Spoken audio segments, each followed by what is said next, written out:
VCD number 2343 2343, இடம் ககடியா, பீகார். முரளி தேதி 10-11-1966 மற்றும் 5-11-1966, 10-11-1966 + 5-11-1966. விளக்கம் கொடுக்கப்பட்ட தேதி 25/5/2017, 25/5/2017.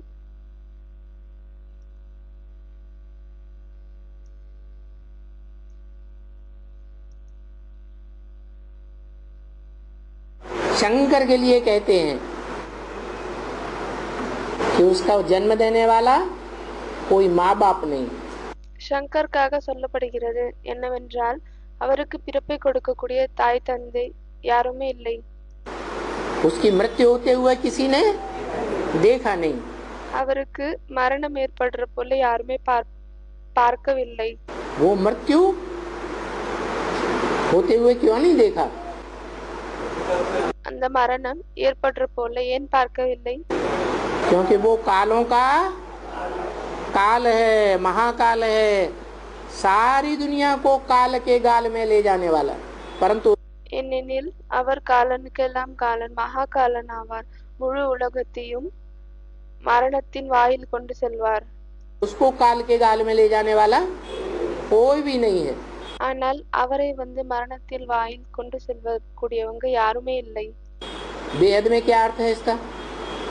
இதற்கு எல்லைக்கு அப்பாற்பட்டதில் என்ன அர்த்தம் இருக்கிறது? अनिश्चय रूपी मृत्यु में सारी आत्माएं, அனிச்சயமாக இருக்கக்கூடிய மரணத்தில் அனைத்து ஆத்மாக்களும் अनिश्चय बुद्धि हो जाएंगी. அனிச்சய புத்தி ஆகிவிடுவார்கள். क्यों? क्योंकि माया, ஏனெனில் மாயை, और माया ने जिससे हाथ मिलाया மற்றும் மாயை யாரோடு கை கோர்த்திருக்காங்களோ அவங்க, धरणी, அந்த பூமி, प्रकृति, இயற்கை, ये दोनों बड़ी पावरफुल है. இவர்கள் இருவரும் மிகவும் பவர்ஃபுல் ஆவாங்க. माया इतनी पावरफुल नहीं है. மாயை இவ்வளவு பவர்ஃபுல் ஆனது இல்லை. क्यों? ஏன் அப்படி? क्योंकि माया बाप के बच्चों के सामने थक चुकी, तंग आ गई. ஏனெனில் மாயை தந்தையினுடைய குழந்தைகளுக்கு முன்னால் களைப்படைந்து விட்டது, தொந்தரவு அடைந்து விட்டது. ऐसे अव्यक्तवाणी में बोला. இப்படி அவ்யக்தவாணியில் சொல்லப்பட்டிருக்கிறது. और फिर बाद में शरीर भी छोड़ दिया. அதற்கு பிறகு உடலையும் விட்டுட்டாங்க. शरीर छोड़ दिया तो फिर माया ज्यादा चालाक है या जड़ प्रकृति ज्यादा चालाक है? எனவே உடலை விட்ட பிறகு மாயை அதிகமாக தந்திரம் நிறைந்ததாக இருக்கா, இல்லையானால் ஜடமான பிரகிருதி தந்திரம் நிறைந்ததாக இருக்கா? माया ज्यादा चालाक है. மாயை தான் அதிகமாக தந்திரம் நிறைந்ததாக இருக்கு. तो माया बेटी जो है, எனவே மாயை குழந்தை யார் இருக்காங்களோ वो बाप की बेटी है ना? அவங்க தந்தையினுடைய குழந்தை ஆகுவாங்க இல்லையா? है माया क्या है? बाप की बेटी है. तो जो बाप की बेटी है, ज्यादा चालाक होने की वजह से மாயை யாரு? தந்தையினுடைய குழந்தை ஆகுவாங்க இல்லையா? எனவே தந்தையினுடைய குழந்தையாக இருக்கும் காரணத்தால் उसने ये युक्ति निकाली அவங்க ஒரு யுக்தியை வெளியே கொண்டு வந்தாங்க. कि जो बहुत पावरफुल रचना है, என்னன்னா யார் ரொம்ப பவர்ஃபுல்லான படைப்பாக இருக்கோ, प्रकृति पति की, भगवान की, பகவானுடைய பிரகிருதி பத்தியினுடைய, उसको हाथ में ले लो. அவங்களை கையில் எடுத்துக்கொண்டது. तो उसने जो पृथ्वी, எனவே அது எந்த இயற்கை பூமி இருக்கிறதோ, जिसमें 5 तत्व विराजमान है, இதுல பஞ்ச தத்துவங்களும் அடங்கி இருக்கிறது. मुख्य तत्व है पृथ्वी, முக்கியமான தத்துவம் பிருத்வி நிலமாகும். हैं धरणी माता। அவங்க उसके हाथ தான் में இயற்கை தரணி மாதா ஆவாங்க. मिलाई लिया। धरणी माता कौन? அவங்களோட கையை கோற்று கொண்டாங்க. எனவே அந்த பூமி அம்மா யாரு? जगत की अम्बा। உலகத்தின் அம்மா. उससे हाथ मिलाने के बाद प्रकृति और माया दोनों मिलकर के इतने पावरफुल हो जाते हैं। எனவே அவங்களோட கையை கோற்று கொண்ட பிறகு பிரகிருதி மற்றும் மாயை இருவரும் இவ்வளவு பவர்ஃபுல் ஆகி விடுகிறார்கள் कि सारी दुनिया पर राज्य करते हैं। என்னவென்றால் முழு உலகத்தின் மீதும் ராஜ்யம் செய்கிறார்கள். क्या जो सिखों में आज भी गायन है, राज करेगा खालसा। இதற்காக சீக்கியர்களில் இன்னும் கூட இது பாடப்படுகிறது, ராஜ் கரேகா खालसा। वो धरणी जब बहुत तामसी बन जाती है, அந்த பூமி எப்பொழுது மிகவும் தமப்பிரதானமாக ஆகிவிடுகிறதோ तो महाकाली का रूप धारण करके सारे असुरों का खात्मा कर देती है। அப்பொழுது மகாகாலியினுடைய ரூபத்தை அவங்க தாரணை செய்துவிட்டு அனைத்து அசுரர்களையும் அழித்து விடுறாங்க. राक्षसी वृत्ति वालों का,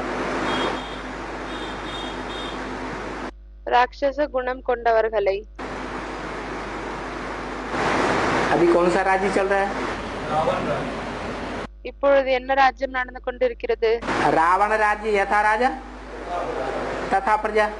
ராவண ராஜ்யம் என்றால் பிறகு அதுல எப்படிப்பட்ட ராஜாவாக இருப்பாங்களோ பிரஜைகளும் அதே போலவே தான் இருப்பாங்க. तो सभी रावण राज्य में हैं या रावण राज्य से कोई बाहर है? எனவே அனைவரும் ராவண ராஜ்யத்தில் இருக்கிறாங்களா இல்லையானால் ராவண ராஜ்யத்திலிருந்து யாராவது வெளியே இருக்காங்களா?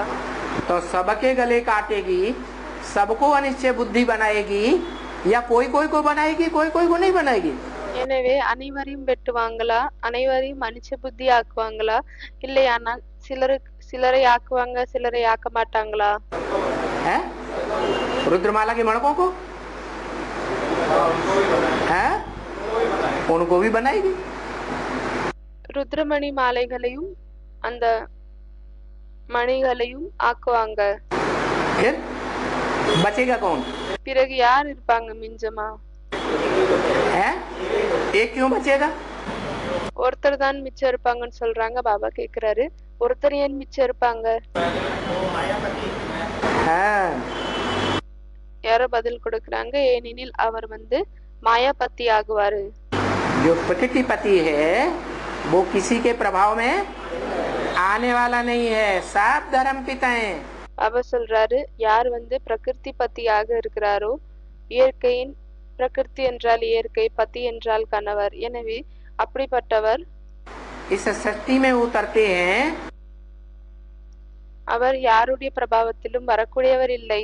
आप धर्म पिता हैं, அனைத்து தர்ம பிதாக்களும் इस सृष्टि में उतरते हैं। இந்த உலகத்தில் இறங்குகிறார்கள். तो जब उतरते हैं तब सत्व प्रधान होते हैं। எனவே எப்பொழுது இறங்குகிறார்களோ அப்பொழுது சத்துவ பிரதானமாக இருக்கிறார்கள்.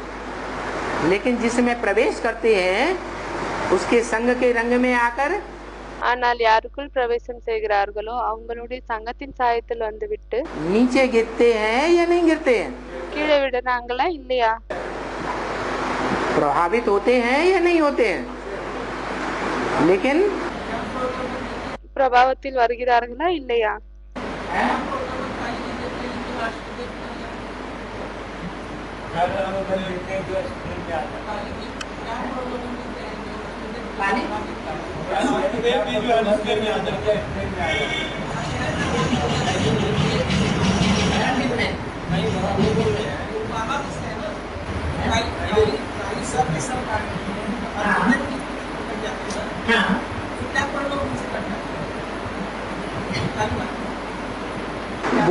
वो सारी सृष्टि की माँ है ना, माँ है या नहीं? जगत माता है ना। அவங்க முழு உலகத்தினுடைய அம்மா ஆவாங்க இல்லையா? ஜகத் அம்மா ஆவாங்க. तो जगत माता, जिसे जगत माता कहा जाता है, वो जगत पिता की எனவே ஜெகதம்பா யார் வந்து ஜெகத் மாதான்னு சொல்லப்படுறாங்க. எனவே அவங்க ஜெகத் பிதாவின் पत्नी है या नहीं है? மனைவியா இல்லையா? है, जगत पिता की पत्नी है। ஜெகத் பிதாவினுடைய மனைவி ஆவாங்க. तो पहली रचना है या बीच की रचना है அப்பொழுது அவங்க முதல் படைப்பா இல்ல நடுவின் படைப்பா या लास्ट की रचना है? இல்லையானால் கடைசியின் படைப்பா? पहली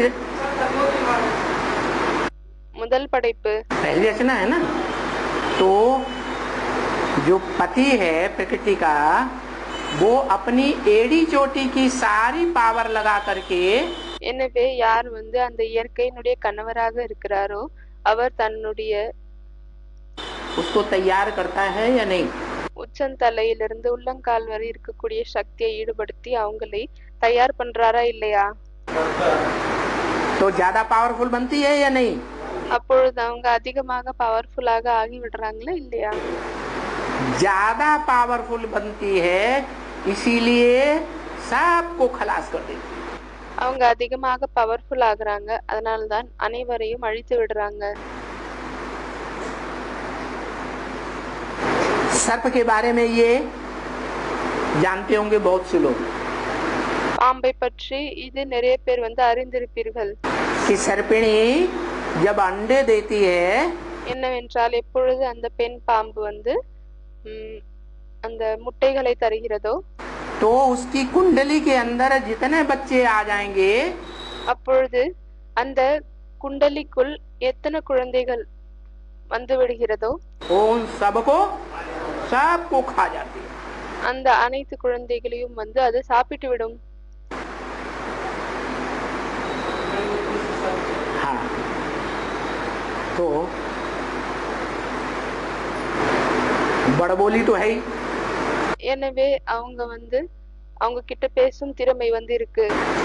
और आज की दुनिया में जो बड़े बड़े नेताएं हैं, எனவே இன்றைய நாட்களில் யார் பெரிய பெரிய நேதாங்க இருக்காங்க, जोर जोर से बोल बोल करके सारी पब्लिक को अपने कंट्रोल में कर लेते हैं। அதிகமாக பேசி பேசி எல்லா பப்ளிக்கையும் தன்னுடைய கண்ட்ரோல்ல எடுத்துக்கொண்டார்கள். उन सब नेताओं में मुखिया नेता कौन हुआ? அவங்க அனைத்து நேதாக்களிலும் முக்கியமான நேதா யார் ஆகுனாங்க? जगदम्बा। उससे ज्यादा लंबी जीभ वाला और कोई हो ही नहीं सकता। पंडित ஜெகதம்பா அவங்களை விட பெரிய நாக்கு கொண்டவங்க யாருமே இல்லை.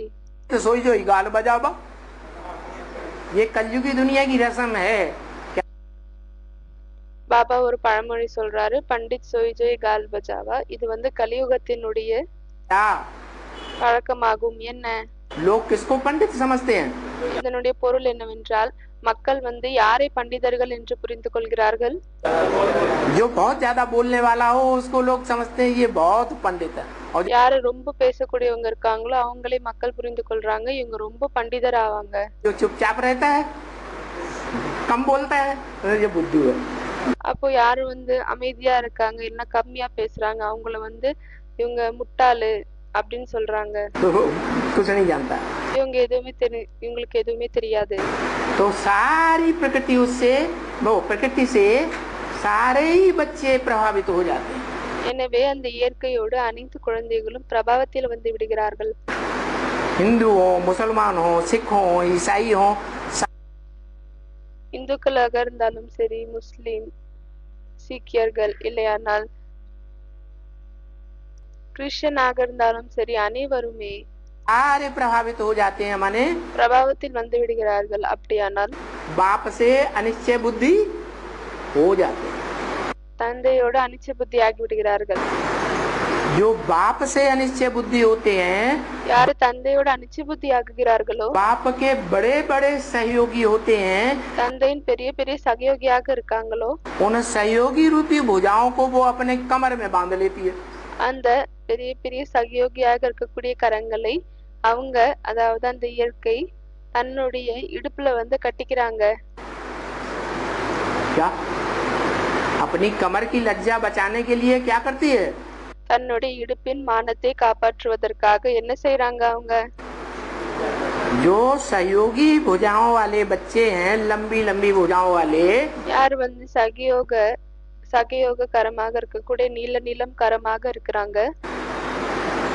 अर्जुन को दीर्घ बाहु कहा गया ना, அர்ஜுனனை தீர்க்க பாகு அப்படின்னு சொல்லப்பட்டிருக்கு இல்லையா? तो बड़े बड़े सहयोगियों को எனவே அந்த பெரிய பெரிய சகயோகிகளை अपने पक्ष में करके தன்னுடைய பக்கத்தில் கொண்டு வந்து अपनी जो कमजोरी है उसको छुपा लेती है, தன்னுடைய பலவீனம் என்ன இருக்கிறதோ அதை வந்து மறைத்துக் கொள்றாங்க. और बाप को बदनाम कर देती है। மற்றும் தந்தையை வந்து அவங்க தந்தையினுடைய பெயரை கெடுத்து விடுறாங்க.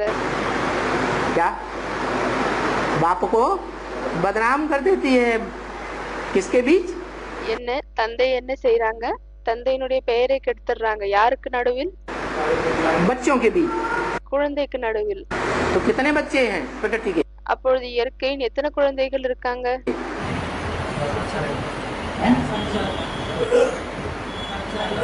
500 को, अरे 4.5 लाख तो हैं। जब जगदम्बा है तो 4.5 लाख ही बच्चे हैं। அப்பொழுது 4.5 லட்சம்னு சொல்றாங்க. பாபா சொல்றாரு, எப்பொழுது அவங்க ஜெகதம்பான்னு சொல்லப்படுறாங்களோ அப்ப வெறும் 4.5 லட்சம் தான் இருக்காங்களா? सारा जगत उसके बच्चे हैं, முழு உலகமும் அவங்களுடைய குழந்தையாகும். तो सबको निश्चय बुद्धि बनाती है எனவே அனைவரையும் அனிச்சை புத்தி ஆக்கி விடுறாங்க. और अंत तक बनाती रहेगी। மற்றும் கடைசி வரை அப்படி ஆக்கி கொண்டே இருப்பார்கள். क्या? कहाँ तक बनाती रहेगी? என்ன எப்பொழுது வரையும் அப்படி ஆக்குவாங்க? अंत तक बनाती रहेगी। கடைசி வரை ஆக்குவாங்க. अभी तो शूटिंग हो रही है, இப்பொழுது வந்து வெறும் ஷூட்டிங் நடந்து கொண்டிருக்கிறது, रिहर्सल हो रही है। ரிஹர்சல் நடக்கிறது. इस रिहर्सल के लिए शास्त्रों में लिखा है இந்த ரிஹர்சலுக்காக தான் சாஸ்திரத்தில் எழுதப்பட்டிருக்கிறது कि ब्रह्मा ने 4 बार ब्राह्मणों की दुनिया की सृष्टि रची, என்னவென்றால் பிரம்மா வந்து 4 முறை பிராமணர்களின் உலகத்தை படைத்தார். लेकिन 3 बार पसंद नहीं आई ஆனால் 3 தடவை அது வந்து பிடிக்கவில்லை. और तीनों बार उस सृष्टि को नष्ट कर दिया। எனவே 3 முறையும் அந்த உலகத்தை அழித்து விட்டார். शूटिंग होती है, देखने में आता है। எனவே ஷூட்டிங் நடக்கிறது, பார்ப்பதில் வருகிறது. ओम मंडली जो ब्राह्मणों की सृष्टि रची गई, ஓம் மண்டலி எந்த பிராமணர்களின் உலகம் வந்து படைக்கப்பட்டதோ वो 36-37 में रची गई அது 36-37 படைக்கப்பட்டது. और 42-45 के बीच में ध्वस्त हो गई। எனவே 42-45க்குள்ள வந்து அது அழிந்து விட்டது. हुई या नहीं हुई? அழிந்ததா இல்லையா? फिर दूसरी सृष्टि रची எனவே இன்னொரு உலகம் வந்து படைக்கப்பட்டது सन 47 में। 47ல. पहली सृष्टि नेस्त नाबूद हो गई ओम मंडली, முழு உலகம் அதாவது முதல் உலகம் அதாவது ஓம் மண்டலி வந்து அழிந்து விட்டது. और दूसरी सृष्टि का नाम पड़ा ब्रह्मा कुमारी। எனவே இரண்டாவது உலகத்தினுடைய பெயர், அந்த உலகத்திற்கு பெயர் கிடைத்தது என்ன? பிரம்மா குமாரி ईश्वरीय विश्वविद्यालय। ஈஸ்வரிய விஸ்வவித்யாலயம். ब्राह्मणों की सृष्टि थी ना, பிராமணர்களின் உலகமாக இருந்தது இல்லையா? वो सृष्टि भी அந்த உலகமும் ब्रह्मा बाबा के शरीर छोड़ने के बाद பிரம்மா பாபாவின் உடலை விட்ட பிறகு विघटन होना शुरू हो गई। அழிய தொடங்க ஆரம்பித்தது. प्रूफ मुरली में दिया। அதற்கான ப்ரூஃபும் கூட முரளியில் கொடுத்திருக்கிறார். द्वापर युग से जब और धर्म आते हैं, துவாபர யுகத்திலிருந்து எப்பொழுது மற்ற தர்மங்கள் வருகிறதோ, धर्म पिताएं आते हैं, மற்ற தர்ம பிதாக்கள் வருகிறார்களோ, तो अपना अपना प्रोविंस अलग अलग कर लेते हैं। அப்பொழுது தன்னுடைய ப்ராவின்ஸ் வந்து தனித்தனி ஆக்கிக் கொள்கிறார்கள். अरब देश अलग हो गया, தன்னுடைய ராஜ்யத்தை தனியாக்கிக் கொள்கிறார்கள். எனவே அரப் தேசம் வந்து தனியாகிவிட்டது. भारत देश अलग हो गया। பாரத தேசம் தனியாகிவிட்டது. ऐसे ही ब्रह्मा बाबा के शरीर छोड़ने के बाद அதே போலவேதான் பிரம்மா பாபாவின் உடலை விட்ட பிறகு ब्रह्मा कुमारियों ने, பிரம்மகுமாரிகள் जो ब्रह्मा बाबा के समय में सारे देश के सेंटर्स का संचालन माउंट आबू से होता था பிரம்ம பாபா இருக்கும் பொழுது அனைத்து தேசங்களில் இருக்கக்கூடிய சென்டர்ஸ் வந்து அந்த கண்ட்ரோலிங் மவுண்ட் அபுல இருந்து நடந்தது. वो ब्रह्मा कुमारियां आपस में भिड़ गई और उन्होंने अपने अपने जोन अलग अलग कर दिए. எனவே பிரம்மகுமாரிகள் வந்து जोनल इंचार्ज बन गए. பிரம்மகுமாரிகள் வந்து ஒருத்தர் இன்னொருத்தர் சண்டையிட்டு கொண்டு என்ன செய்தார்கள், தன்னுடைய ஜோனை வந்து தனியாக்கி கொண்டார்கள், ஜோனல் இன்சார்ஜ் ஆகி விட்டார்கள். यज्ञ की हिस्ट्री उठा के देख लो. யக்னத்தினுடைய ஹிஸ்டரியை எடுத்து பாருங்கள்.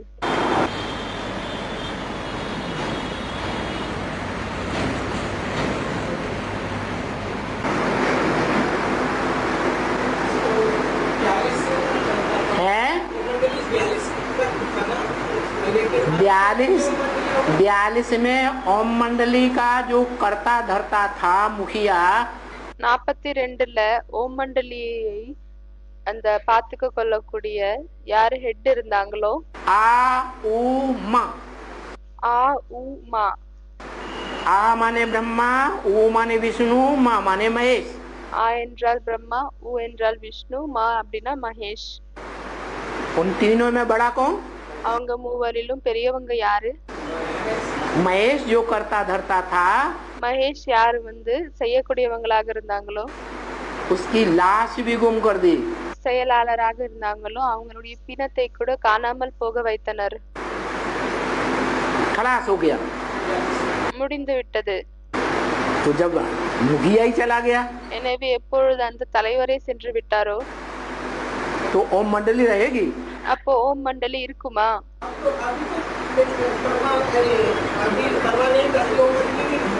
हैं? खत्म. वो ब्राह्मणों की सृष्टि खलास कर दी ना. அந்த பிராமணர்களின் உலகத்தை அழித்து விட்டார் இல்லையா? शास्त्रों में यही तो आया है சாஸ்திரத்தில் இதுதானே வந்திருக்கு. कि ब्राह्मणों की 3 सृष्टि रची गई என்னவென்றால் பிராமணர்களின் 3 உலகம் படைக்கப்பட்டது. जो खलास कर दी, पसंद नहीं आई. எதை வந்து அவர் அழித்து விட்டார், ஏனெனில் அவருக்கு பிடிக்கவில்லை. दूसरी सृष्टि रची सन 47 में இரண்டாவது உலகத்தை படைத்தார் 47ல் ब्रह्मा के द्वारा ब्रह्मा कुमारी विद्यालय. பிரம்மாவின் மூலமாக பிரம்மகுமாரி வித்யாலயம் என்று. वो 69 में शरीर छूट गया. எனவே அவருக்கு 69ல் உடல் வந்து அவர் உடலை விட்டுட்டாரு ब्रह्मा का. பிரம்மா. तो विघटन शुरू हो गया. அதற்கு பிறகு திரும்பவும் அழிவு வந்து தொடங்கி விட்டது. रिजल्ट सामने आया ரிசல்ட் வந்து முன்னால வந்தது. कि अपना अपना जोन ब्रह्मा कुमारियों ने अलग अलग कर लिया. विघटन हुआ कि नहीं? என்ன முன்னால் வந்தது என்றால் பிரம்மகுமாரிகள் தன்னுடைய ஜோனை வந்து தனியாக்கி கொண்டார்கள். எனவே அந்த அழிவு வந்து ஏற்பட்டதா இல்லையா? विघटन हुआ. वो विघटन ஏற்பட்டது. की लास्ट स्टेज जो है எனவே அந்த அழிவுக்கான லாஸ்ட் ஸ்டேஜ் வந்து उसकी भी घोषणा मुरली में कर दी. அதற்கு கூட வந்து முரளியில் டிக்ளேர் பண்ணிட்டாரு. क्या 10 वर्ष में पुरानी दुनिया का विनाश என்ன சொன்னாரு? 10 வருடத்தில் பழைய உலகத்தினுடைய அழிவு மற்றும் नई दुनिया की स्थापना हो जाएगी. புதிய உலகத்தினுடைய படைப்பு ஏற்பட்டுவிடும். 66 की मुरली में बोला. இது வந்து 66னுடைய முரளியில் சொன்னாரு. तो 76 में क्या हुआ? ब्राह्मणों की दुनिया में ब्रह्मा कुमारी ईश्वरीय विश्वविद्यालय विघटन को प्राप्त होने लगा. எனவே 76ல் என்ன ஆகியது? பிராமணர்களின் குடும்பம் பிரம்மகுமார் குமாரிகள் வந்து அழிவை சந்தித்தார்கள். और एडवांस पार्टी शुरू हो गई. மற்றும் அட்வான்ஸ் பார்ட்டி வந்து தொடங்கி விட்டது. क्या? मुखिया भी प्रत्यक्ष हो गया. என்ன, அவங்களுடைய தலைவர் கூட பிரத்யட்சமாகினார். बाप का प्रत्यक्षता वर्ष मनाया गया. தந்தையினுடைய வெளித்தோன்றுதல் பிரத்யக்ஷதா ஆண்டு என்று கொண்டாடினார்கள். सन 76 को. तो வருடம் 76. मनुष्य सृष्टि का बाप कौन? எனவே மனித சிருஷ்டியினுடைய தந்தை யாரு? वही जगत पिता. அவர்தான் ஜெகத் பிதா. उसके प्रत्यक्ष होने पर அவர் பிரத்யக்ஷமாகும் பொழுது कैसे प्रत्यक्ष होना? எப்படி பிரத்யக்ஷமாகிறாரு? आप मुए मर गई दुनिया। தான் இறந்து விட்டால் உலகம் இறக்கிறது. उस पुरानी ब्राह्मणों की सृष्टि से उसने अपना मोह तोड़ लिया। எனவே அந்த பழைய பிராமணர்களின் உலகத்திலிருந்து அவங்க தன்னுடைய மோகத்தை பற்றை வந்து உடைத்து விட்டார். जैसे कि पुरानी दुनिया खलास हो गई, எப்படியானால் அவருக்காக பழைய உலகம் வந்து அழிந்து விட்டது. ब्राह्मणों की दुनिया खलास हुई பிராமணர்களின் உலகம் அழிந்து விட்டது. और नई दुनिया ब्राह्मणों की एडवांस पार्टी மற்றும் புதிய உலகம் பிராமணர்களின் அட்வான்ஸ் பார்ட்டி शुरू हो गई, தொடங்கிவிட்டது. जिसे रुद्रवत्सों की दुनिया कहें। எதை வந்து ருத்ர குழந்தைகளின் உலகம் என்று சொல்லலாம்.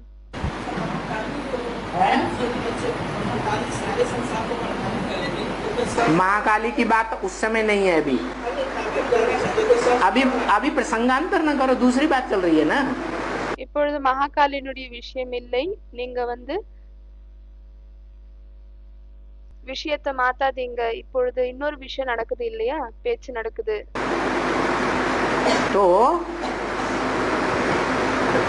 ये तीसरी बार सृष्टि हुई शुरू எனவே द्वारा। பிரம்மாவின் மூலமாக இது மூன்றாவது தடவை உலகம் வந்து தொடங்கியது. और दूसरी बार रची हुई सृष्टि खलास हो गई। மற்றும் இரண்டாவது தரையும் படைக்கப்பட்ட உலகமும் அழிந்து விட்டது. खलास हुई या नहीं हुई? அழிந்ததா இல்லையா? हुई। तीसरी ब्राह्मणों की सृष्टि शुरू हुई, அழிந்தது. எனவே மூன்றாவது பிராமணர்களின் உலகம் தொடங்கியது. उसके लिए भी ये मुरली में बोल दिया, அதற்கும் கூட முரளியில் சொல்லிவிட்டார். तुम बच्चों को। किनसे कहा तुम बच्चे? குழந்தைகளாகிய உங்களுக்கு. எனவே யாரிடம் குழந்தைகளான உங்களுக்கு என்று சொன்னார்? रुद्रमाला के मणकों से कहा तुम बच्चे। ருத்ரமணி மாலைகளிடம் சொன்னார் குழந்தைகளாகி நீங்கள் என்று. तुम बच्चों को तमो प्रधान से सतो प्रधान बनने में 40 से 50 वर्ष लगते हैं। குழந்தைகளாகி உங்களுக்கு தமோ பிரதானில இருந்து சத்தோ பிரதானம் ஆகுவதற்காக 40 50 வருடம் பிடிக்கிறது. तो बताओ कब पूरे होते हैं? அப்பொழுது சொல்லுங்கள், அது எப்பொழுது வந்து முழுமையாகுகிறது? है 2017-18, 2017-18. क्योंकि 76 था बाप का प्रत्यक्षता वर्ष। ஏனெனில் 76 வந்து தந்தையினுடைய பிரத்யக்ஷதா ஆண்டாக இருந்தது. 77 था संपूर्णता वर्ष। 77 வந்து சம்பூர்ணதா ஆண்டாக இருந்தது. तो 2000 எனவே 2017-18 टाइम है, எனவே அந்த நேரம் எது இருக்கிறதோ वो है तीसरी जो ब्राह्मणों की सृष्टि रची गई, அது என்னவாகும் என்றால் மூன்றாவது பிராமணர்களின் உலகம் எது படைக்கப்பட்டதோ वो भी खलास। அதுவும் கூட வந்து முடிந்து விட்டது.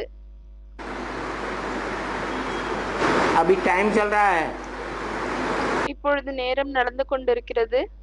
वही टाइम चल रहा है जो रुद्रमाला की दुनिया में அதே நேரம் தான் நடந்து கொண்டிருக்கிறது. எது வந்து ருத்ரமாணி மாலைகளின் உலகத்தில் 98 में 98 भूकंप आया था। பூகம்பம் வந்தது. क्या? என்ன? आधा विनाश हुआ था। பாதி அழிவு வந்து ஏற்பட்டது. 40-50 सरेंडर हैंड्स भाग गए। 40-50 சரண்டர் ஹேண்ட்ஸ் வந்து ஓடிட்டாங்க. अर्धवार्षिक परीक्षा हो गई। அது வந்து ஹாஃப் இயர்லி எக்ஸாம் ஆகிவிட்டது, அரையாண்டு தேர்வு. परीक्षा सदा काल की होती है या थोड़े समय की होती है? ஆனால் பரீட்சா வந்து கொஞ்ச நேரத்திற்காக இருக்கிறதா இல்லையானால் எப்பொழுதற்காகவும் நடக்குதா? थोड़े समय की परीक्षा हुई, கொஞ்சம் நேரத்திற்கான அந்த பரீட்சா வந்து நடந்தது. भागने वाले भाग गए, ஓடக்கூடியவங்க ஓடிட்டாங்க. परीक्षा हो गई, பரீட்சை நடந்து விட்டது. ठहरने वाले ठहर गए। இருக்கக்கூடியவங்க இருந்துட்டாங்க. द्वापर के अंत में क्या होता है? துவாபர யுகத்தின் கடைசியில் என்ன நடக்கிறது? बड़ा ड्रामा में वो त्रेता के अंत में क्या होता है? द्वापर की शुरुआत में இல்ல, துவாபர யுகம் இல்ல, அதாவது திரேதா யுகத்தினுடைய கடைசியில் மற்றும் துவாபர யுகத்தினுடைய ஆரம்பத்தில் பிராட்ராமாவில் என்ன நடக்கிறது? आधा विनाश होता है। பாதி அழிவு ஏற்படுகிறது. तो शूटिंग हुई कि नहीं? அப்ப ஷூட்டிங் ஏற்பட்டதா இல்லையா? बीज रूप आत्माओं की दुनिया में விதரூபமான ஆத்மாக்களின் உலகத்தில் ऐसे ही அதே போலவேதான் जब ये शूटिंग हुई எப்பொழுது இந்த ஷூட்டிங் ஏற்பட்டதோ उस समय तिथि तारीख देखी जाए। அந்த நேரத்தில் ஒருவேளை அந்த நாளை கணக்கெடுத்தால் 15 अगस्त जन्माष्टमी का दिन था। அன்னைக்கு 15 ஆகஸ்ட் ஜன்மாஷ்டமியினுடைய நாளாக இருந்தது. जिसके लिए शास्त्रों में लिखा है कि कृष्ण भगवान ने எதற்காக சாஸ்திரத்தில் எழுதப்பட்டிருக்கிறது என்னவென்றால் கிருஷ்ணர் குழந்தை गीता कब सुनाई? இதை எப்பொழுது சொன்னாங்க? महाभारत युद्ध कब हुआ? மகாபாரத யுத்தம் எப்பொழுது நடந்தது? द्वापर के आदि में, द्वापर के अंत में? துவாபர யுகத்தில் சொல்றாங்க. பாபா கேக்குறாரு, துவாபர யுகத்தின் ஆரம்பத்திலா இல்லையானால் கடைசியிலா? द्वापर के अंत में। துவாபர யுகத்தின் கடைசியில். तो महाभारी महाभारत युद्ध हुआ எனவே மகாபாரத யுத்தம் நடந்தது और कृष्ण के द्वारा कराया गया மற்றும் கிருஷ்ணரின் மூலமாக செய்யப்பட்டது. तो कृष्ण का जन्म भी हुआ होगा। அப்பொழுது கிருஷ்ணருடைய பிறப்பு கூட ஏற்பட்டிருக்கும் இல்லையா? नहीं, द्वापर के अंत में कृष्ण का जन्म हुआ होगा कि नहीं? துவாபர யுகத்தின் கடைசியில் கிருஷ்ணருடைய பிறப்பு ஏற்பட்டிருக்குமா இல்லையா? हुआ, ஏற்பட்டது. तो उसकी शूटिंग हो गई। எனவே அதனுடைய ஷூட்டிங் நடந்து விட்டது. कहते हैं कि சொல்கிறார்கள், जो ब्राह्मण होते हैं उनका 2 जन्म होता है। யார் பிராமணர்களாக இருக்கிறார்களோ அவங்களுக்கு 2 பிறப்பு ஏற்படுகிறது. एक जन्म माँ के पेट से, ஒரு பிறப்பு தாயினுடைய வயிற்றிலிருந்து பிறக்கும் பொழுது, और दूसरा जन्म மற்றும் இரண்டாவது பிறப்பு जब यज्ञोपवीत धारण करते हैं, எப்பொழுது அவர்கள் யக்யோபவித் அந்த நூலை தாரணை செய்கிறார்களோ, ज्ञान के 3 सूत्र धारण करते हैं, ஞானத்தினுடைய 3 அந்த கயிறை தாரணை நூலை தாரணை செய்கிறார்களோ. 3 सूत्र कौन से? 3 நூல்கள் என்ன? ब्रह्मा का सूत्र, பிரம்மாவினுடைய நூல், विष्णु का ज्ञान सूत्र விஷ்ணுவினுடைய ஞானத்தின் நூல் மற்றும் और शंकर का ज्ञान सूत्र, சங்கரனுடைய ஞானத்தின் நூல், जिसे कहते हैं त्रिमूर्ति रोड। रोड माने रास्ता, எதற்காக சொல்லப்படுகிறது? திருமூர்த்தி ரோடு. ரோடு அப்படியானால் வழி. त्रिमूर्ति हाउस को திருமூர்த்தி ஹவுஸ்ன்னு சொல்றாங்க, திருமூர்த்தி வீடு. ये तीनों जो ज्ञान के सूत्र हैं, எனவே இந்த 3 ஞானத்தின் நூல் எது இருக்கிறதோ उनकी जहाँ गांठ लगाई जाती है அவங்களின் எங்கு முடி போடப்படுகிறதோ उसको कहते हैं ब्रह्म फांस। அதை தான் பிரம்ம பாஸ் என்று சொல்லப்படுகிறது. क्या? जो ब्रह्मा नाम के हैं वो सब एक गांठ में फंस गए। அது அந்த பிரம்ம பாஸ்னுடைய அர்த்தம் பாபா சொல்றாரு, யாரெல்லாம் பிரம்மா பெயர் கொண்டவர்கள் இருக்கிறார்களோ அவர்கள் எல்லாமே ஒரே முடியில் மாட்டிக்கொண்டனர். तो जो ब्रह्मा बनते हैं वही क्या बनते हैं? எனவே யார் பிரம்மாவாக்குறாங்களோ அவங்க தான் என்ன ஆகுறாங்க? विष्णु। विष्णु बने விஷ்ணு ஆகுறாங்க. तो 5 ब्रह्मा नामधारी எனவே விஷ்ணு ஆகுறாங்க. அப்படியானால் 5 பிரம்மா பெயர் கொண்டவர்கள் एक गांठ में बंध गए या नहीं बंध गए? அனைவருமே ஒரே ஒரு நூலில் கட்டுப்பட்டனரா இல்லையா? है, बंध गए। तो बताया கட்டுப்பட்டனர். எனவே சொல்லியிருக்கிறார் कि कि जो आधा विनाश होता है எந்த பாதி அழிவு வந்து ஏற்படுகிறதோ द्वापर के अंत में, துவாபர யுகத்தின் கடைசியில் उस समय कृष्ण का भी जन्म होता है அந்த நேரத்தில் கிருஷ்ணருடைய பிறப்பும் ஏற்படுகிறது और कृष्ण जन्म की यादगार மற்றும் கிருஷ்ணருடைய பிறப்பின் நினைவார்த்தமாக 15 अगस्त और जन्माष्टमी 15 ஆகஸ்ட் 15 ஆகஸ்ட் மற்றும் ஜன்மாஷ்டமி एक ही तारीख को हुए। ஒரே தேதியில் இருந்தது जो कृष्ण वाली आत्मा है யாரு கிருஷ்ணருடைய ஆத்மாவாக இருக்காங்களோ वो डबल छुटकारा पाई लेती है। அவங்க டபுள் விடுதலையை அடைகிறாங்க एक तो ये दुनिया ही जेल है, दुनिया का बंधन में रहना, समाज के बंधन में रहना क्या है? ஒன்னு வந்து இந்த உலகமே வந்து ஜெயில் சிறையாகும், உலகத்தினுடைய பந்தனத்தில் இருப்பது மற்றும் சொசைட்டினுடைய பந்தனத்தில் இருப்பது இது என்னவாகும்? जेल है। சிறையாகும்। और दूसरे மற்றும் இரண்டாவது दूसरे हैं? नहीं, जो अज्ञानता का बंधन है இந்த அஞ்ஞானத்தின் பந்தனம் இருந்ததோ उससे भी मुक्त हो जाती है।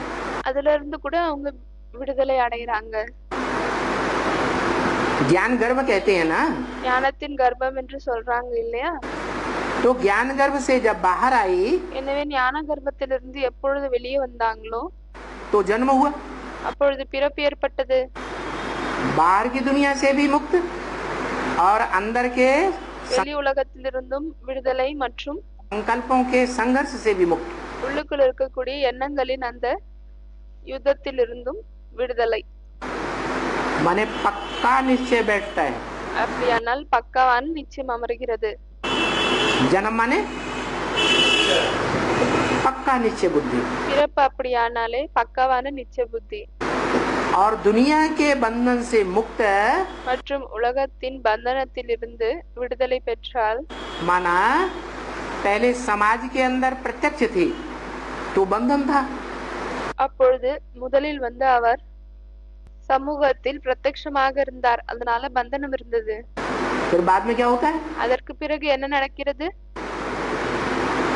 जो दुनियावी समाज है எந்த உலகத்தின் சமூகம் இருக்கிறதோ उसकी दृष्टि से ओझल हो जाती है, அவங்களுடைய அந்த சமுதாயத்தினுடைய பார்வையிலிருந்து அவர் வந்து காணாமல் செல்கிறாரா या समाज के सामने प्रत्यक्ष रहती है? மறைந்து விடுகிறாரா இல்லையானால் அந்த சமூகத்திற்கு முன்னால் அவர் வந்து பிரத்யட்சமாக இருக்கிறாரா, சமுதாயத்திற்கு முன்னால் பிரத்யட்சமாக இருக்கிறாரா?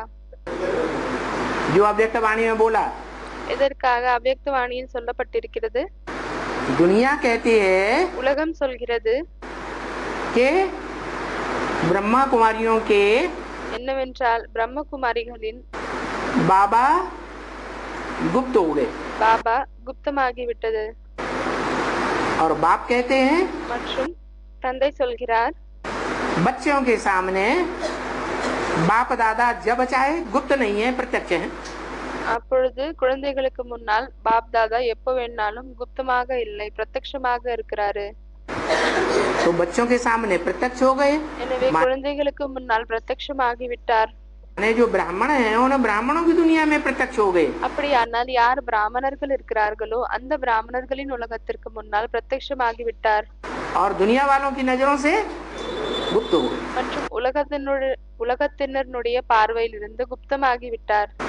तो समाज का जो बाहर का बंधन है எனவே சமுதாயத்தின் வெளியில் இருக்கக்கூடிய பந்தனம் எது இருக்கிறதோ उससे मुक्त हुए या नहीं हुए அதிலிருந்து விடுதலை அடைந்தாரா இல்லையா?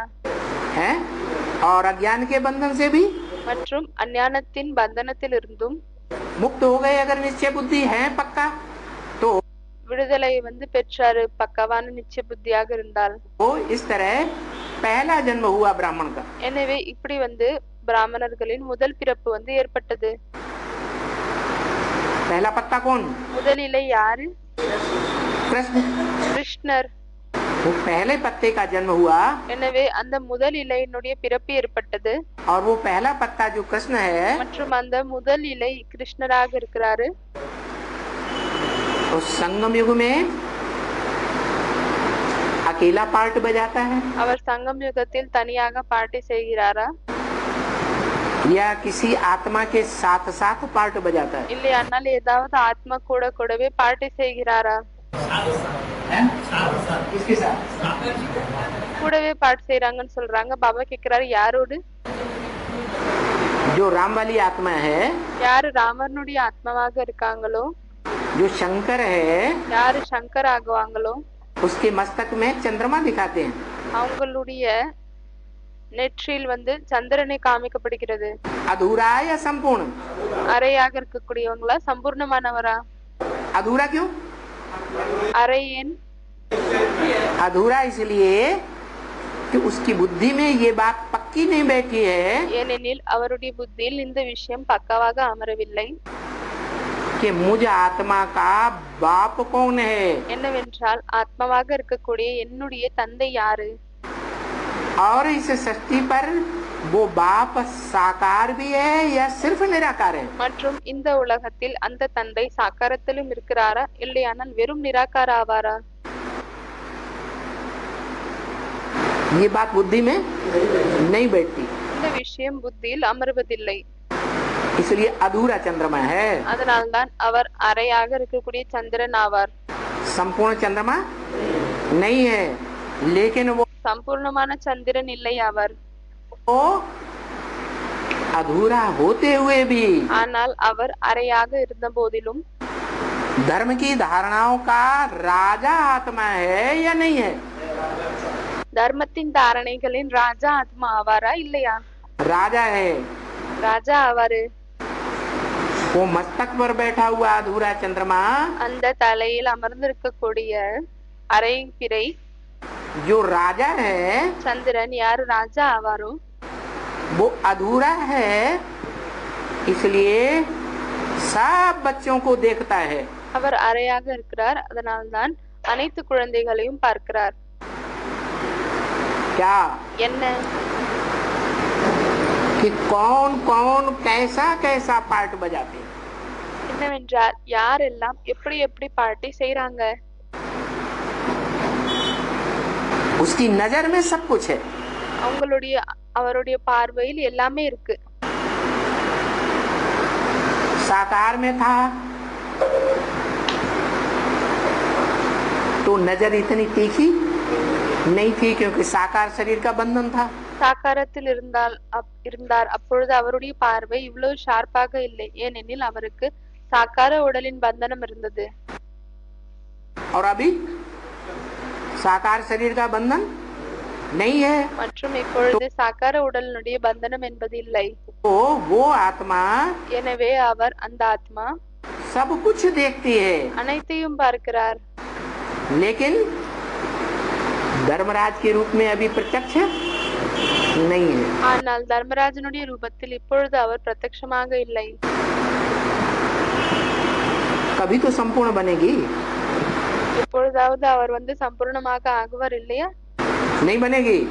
ஆக மாட்டாரா? जब संपूर्ण बनेगी எப்பொழுது அவர் சம்பூர்ணமாக ஆகுவாரோ तो वो आत्मा धर्मराज का रूप धारण कर लेती है. அப்பொழுது அந்த ஆத்மா தர்மராஜனுடைய ரூபத்தை தாரணை செய்து கொள்கிறார். वो धर्मराज का रूप அந்த தர்மராஜனுடைய ரூபம் ब्रह्मा वाली कृष्ण वाली आत्मा பிரம்மாவினுடைய கிருஷ்ணனுடைய ஆத்மா ऐसा रूप धारण करती है भयंकर, இப்படிப்பட்ட பயங்கரமான ரூபத்தை தாரணை செய்கிறார். कि जो बच्चे नहीं सुधरना चाहते हैं, नहीं सुधरते हैं, गांठ बांध ली है. என்னவென்றால் எந்த குழந்தைகள் சுதாரிக்கணும் என்று விரும்புவதில்லை, சுதாரிக்கவே மாட்டேங்கிறார்கள், ஒரு முடிச்சியை போட்டுக்கினாங்க, நாங்க சுதாரிக்கவே மாட்டோம், उनको भी सुधरना ही पड़ता है. அவர்களுக்கும் கூட சுதாரிக்க வேண்டியதாக தான் இருக்கு. एक एक की खामी को जानती है. அவர் ஒவ்வொருத்தருடைய குறையை அறிவார். है वही आत्मा, அதே ஆத்மா தான் ஆவார். उसने बहुत सहन किया था माता के रूप में. யார் அம்மாவினுடைய ரூபத்தில் ரொம்ப சகிச்சு கொண்டாரு. क्या என்ன नहीं किया था? सहन किया। சகித்து கொள்ளவில்லையா என்ன? சகித்து கொண்டாரு. सहन किसी बच्चे को कराया नहीं, स्वयं किया। அவர் யாரையுமே சகிக்க வைக்கல, ஆனால் தான் சகித்து கொண்டார். दूसरों से आशा नहीं की कि करो या न करो। வேற யாரோடையும் இந்த ஆசையை அவர் வைக்கல, என்னவென்றால் செய்யுங்க இல்லைன்னா செய்யாமல் இருங்க. वही आत्मा जिसने इतना सहन किया, அதே ஆத்மா தான் யார் இவ்வளவு சகித்து கொண்டாரோ, कि प्राणों की भी आहुति दे दी। என்னவென்றால் தன்னுடைய உயிரையும் கூட அர்ப்பணித்து விட்டார். उसका हिसाब किताब कब पूरा होगा उन बच्चों से? எனவே அவருடைய கணக்கு வழக்கு அந்த குழந்தைகளோடு எப்பொழுது தீரும்? हिसाब किताब पूरा होगा या नहीं होगा? கணக்கு வழக்கு தீருமா இல்லையா? तो वो धर्मराज बनकर के सारा हिसाब, எனவே அவர் தர்மராஜ் ஆகிவிட்டு முழு கணக்கையும், चाहे बेसिक नॉलेज के बच्चे हो, அது பேசிக் நாலேஜினுடைய குழந்தைகளாக இருந்தாலும் சரி, चाहे एडवांस नॉलेज के बच्चे हो, அட்வான்ஸ் நாலேஜினுடைய குழந்தைகளாக இருந்தாலும் சரி, सबसे अपना हिसाब किताब पूरा करते हैं। அனைவரிடம் இருந்தும் தன்னுடைய கணக்கு வழக்கை முழுமையாக்கிக் கொள்கிறார். बाकी बाप तो प्यार का सागर है। அதை தவிர தந்தை அன்பினுடைய கடல் ஆவார். धर्मराज मार का सागर है। தர்மராஜ் அடினுடைய கடல் ஆவார். जो मुरली में बोला, तुम बच्चे अभी मेरी बात नहीं मानेंगे, இதற்காக முரளியில் சொல்லப்பட்டிருக்கிறது, குழந்தைகளாகி நீங்கள் இப்பொழுது என்னுடைய பேச்சு கேட்கல அப்படின்னா, तो धर्मराज तुमको बहुत तंग करेंगे। அப்பொழுது தர்மராஜ் உங்களை ரொம்ப தொந்தரவு செய்வாரு. तो वो आत्मा संपूर्ण बनती है, எனவே அந்த ஆத்மா சம்பூர்ணமாகிறாரு. जो मुरली में बोला है। இதற்காக முரளியில் சொல்லப்பட்டிருக்கிறது, बाप का जन्म और बच्चे का जन्म தந்தையினுடைய பிறப்பு மற்றும் குழந்தையினுடைய பிறப்பு इकट्ठा है, अलग अलग है या एक साथ है? ஒரேடியா இருக்கு, கூட கூட இருக்கு, தனித்தனியா இருக்கா இல்ல கூடவே இருக்கா? एक साथ है। वो टाइम कौन सा है? கூடவே இருக்கு. எனவே அதனுடைய டைம் என்ன? हाँ, महाशिवरात्रि तो है, மகாசிவராத்திரின்னு சொல்றாங்க. பாபா சொல்றாரு, ஆமா மகாசிவராத்திரி இருக்குதான், लेकिन कौन सा टाइम है? ஆனா என்ன டைம் ஆகும்? हाँ, तो साकार में 17-18 சொல்றாங்க. பாபா சொல்றாரு, ஆமா जो आत्मा है, राम वाली आत्मा, இந்த சாக்காரத்தில் இருக்கக்கூடிய ராமர்னுடைய ஆத்மா யார் இருக்காங்களோ, जिसमें वो चंद्रमा प्रवेश है, யாருக்குள் அந்த சந்திரன் பிரவேசமாக இருக்கிறாரோ, वो चंद्रमा और राम वाली आत्मा அந்த சந்திரன் மற்றும் ராமர்னுடைய ஆத்மா दोनों मिलकर के एक साथ प्रत्यक्ष होते हैं। இருவரும் ஒன்று சேர்ந்து விட்டு ஒரேடியாக பிரத்யக்ஷமாகுகிறார்கள். षष्ठ रूपी रंगमंच पर உலகத்தினுடைய நாடக மேடையில் बाप भी और बाप का बच्चा पहला, தந்தையும் மற்றும் தந்தையினுடைய குழந்தை முதல் पत्ता भी, குழந்தையும் दोनों प्रत्यक्ष जब होते हैं, இருவரும் எப்பொழுது பிரத்யக்ஷமாகுகிறார்களோ, तब ब्राह्मणों की तीसरी सृष्टि का அப்பொழுது பிராமணர்களின் மூன்றாவது உலகம் विनाश होता है। அழிந்து விடுகிறது. पूरी ब्राह्मणों की सृष्टि का विनाश। क्या मर जाते हैं? முழு பிராமணர்களின் உலகம் அழிந்து விடுகிறது. என்ன இறந்து விடுறாங்களா என்ன? शरीर छोड़ जाते हैं? உடலை விட்டுட்டு போயிடுறாங்களா என்ன? अरे 76 में शरीर छोड़ गए थे क्या? नहीं छोड़ा था। அரே 76 உடலை விட்டுட்டாங்களா என்ன? இல்லை. ऐसे ही शरीर नहीं छोड़ेंगे, அதே போலவே உடலை விட மாட்டாங்க. लेकिन बाप से अनिश्चय बुद्धि हो जाते हैं। ஆனால் தந்தையோடு அனிச்சை புத்தி ஆகி விடுகிறார்கள்.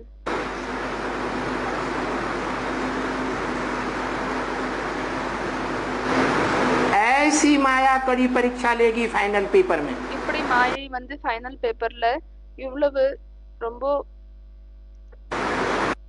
கடினமான பேப்பரை வாங்கும். कैसी? எப்படி? जैसी अर्ध विनाश में 98 में எப்படி வந்து பாதி விநாசத்தில் 98ல 98ல 40-50 40-50 सरेंडर बच्चों के साथ परीक्षा हुई சரண்டர் குழந்தைகளோடு பரீட்சை வந்து ஏற்பட்டது और वो अनिश्चय बुद्धि होकर के भाग गए மற்றும் அவர்கள் அனிச்சய புத்தி ஆகிவிட்டு ஓடிட்டாங்க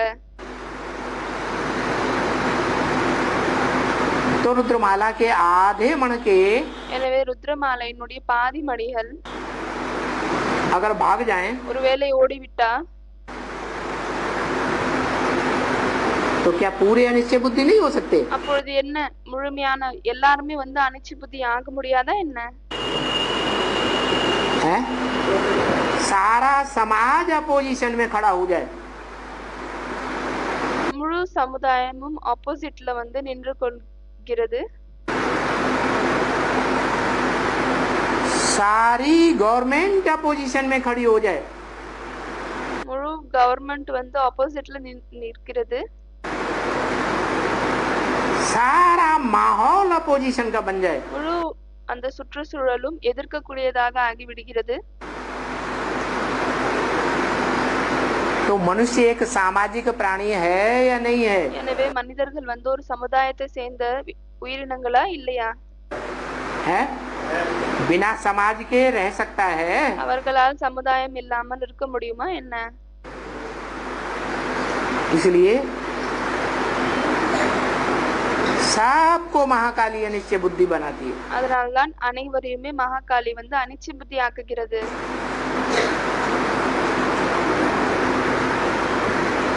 वो परीक्षा का प्रारूप होने वाला है அந்த பரீட்சை வந்து இப்பொழுது தொடங்க போகுது अरे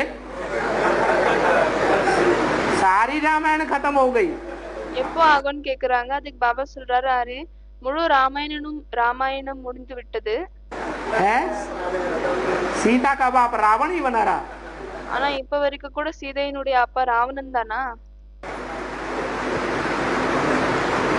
नहीं पता चला தெரிய வரலையா चल गया चलो தெரிய வந்துடுச்சா சரி तो जब सारे ही अनिश्चय बुद्धि बन जाते हैं எனவே எப்பொழுது எல்லாருமே அனிச்சய புத்தி ஆகி விடுகிறார்களோ तो उन्होंने सत्य ज्ञान को पूरा धारण किया है 100% या नहीं किया है எனவே அவர்கள் முழுமையாக உண்மையான ஞானத்தை எடுத்துக்கொண்டார்களா இல்லையா जो सत्य बाप का सत्य ज्ञान है सत्य எது உண்மையான தந்தையின் உண்மையான ஞானமாக இருக்கிறதோ जिसे ज्ञान कहा जाता है जानकारी உண்மை ஞானம் எது சொல்லப்படுகிறதோ ஞானம் என்றால் தெரிந்து கொள்ளுதல் वो धारण किया அதை தாரணை செய்தாரா है नहीं धारण किया தாரணை செய்யவில்லை ज्ञान की पूरी धारणा न होने के कारण ही ஞானத்தின் முழுமையான தாரணை இல்லாத காரணத்தால் தான் समस्याओं से मुकाबला नहीं कर सकते பிரச்சனைகளை வந்து எதிர்க்க முடியாது और माया के फाइनल पेपर में மற்றும் மாயையின் ஃபைனல் பேப்பர்ல फेल हो जाते हैं ஃபெயில் ஆகி விடுகிறார்கள் एक 3 बार ब्राह्मणों की सृष्टि जो है नष्ट होती है எனவே 3 தடவை பிராமணர்களின் உலகம் வந்து அழிகிறது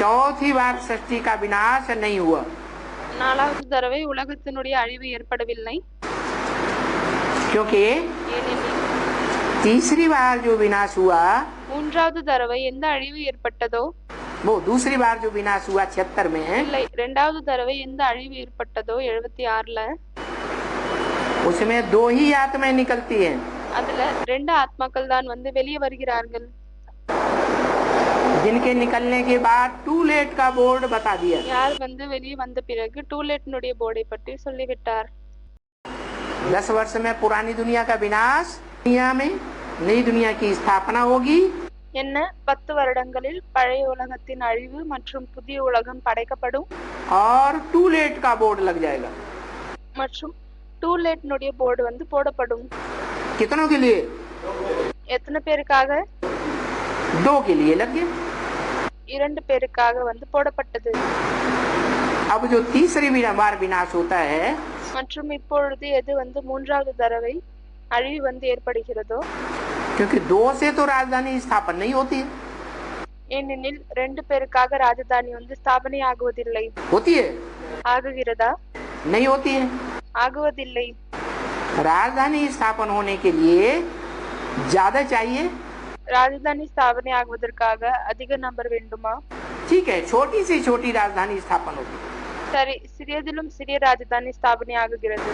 उसमें ऐसे बंदे चाहिए फाउंडेशन में அதுல ஃபவுண்டேஷனுக்காக இப்படிப்பட்ட நபர்கள் வேண்டும், जो 100% कंप्लीट हो, யாரு 100% வந்து கம்ப்ளீட் ஆக இருக்காங்க, पक्के सूर्यवंशी हो, பக்காவான சூரியவம்சியாக இருக்காங்க, बिल्कुल धर्मराज की सजा खाने वाले न हो।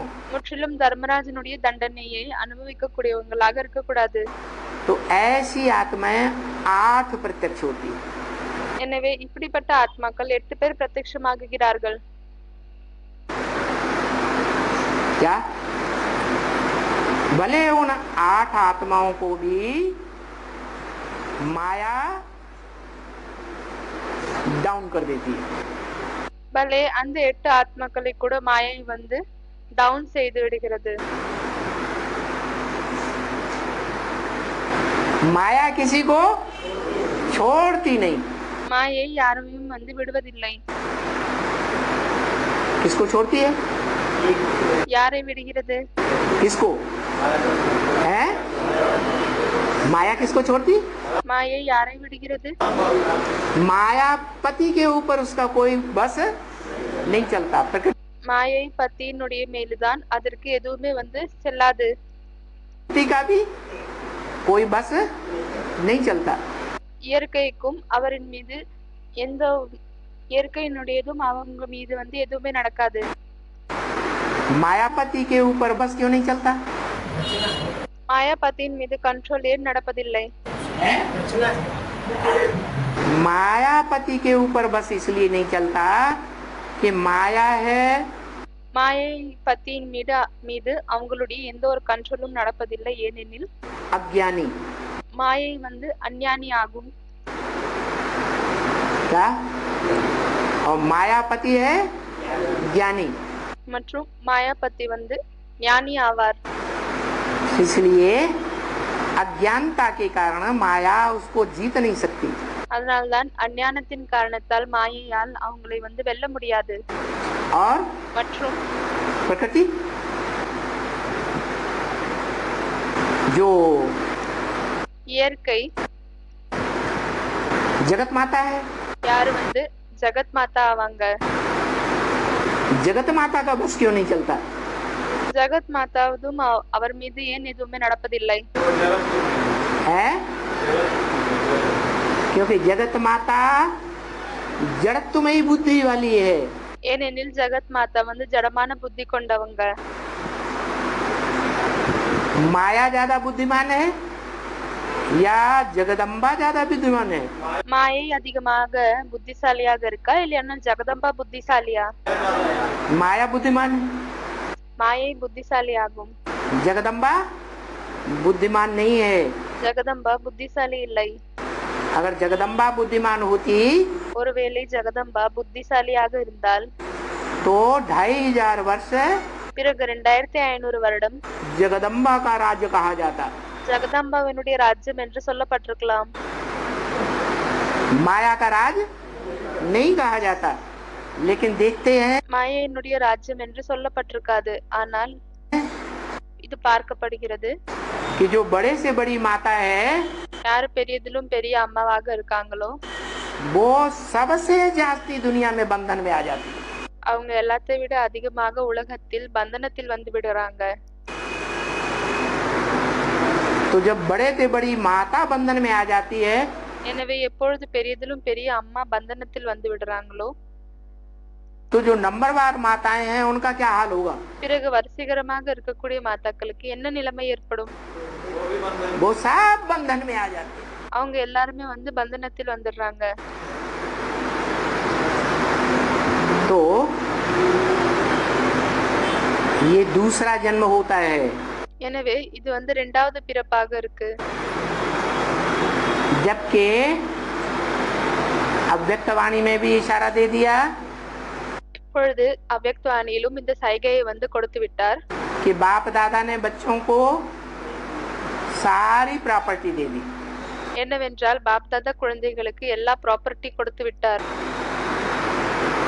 अपने पास कुछ भी रखा नहीं. कब तक? தன்னிடம் அவர் வந்து எதுவுமே வைக்கவில்லை. எப்பொழுது வரை? कब तक दे दी?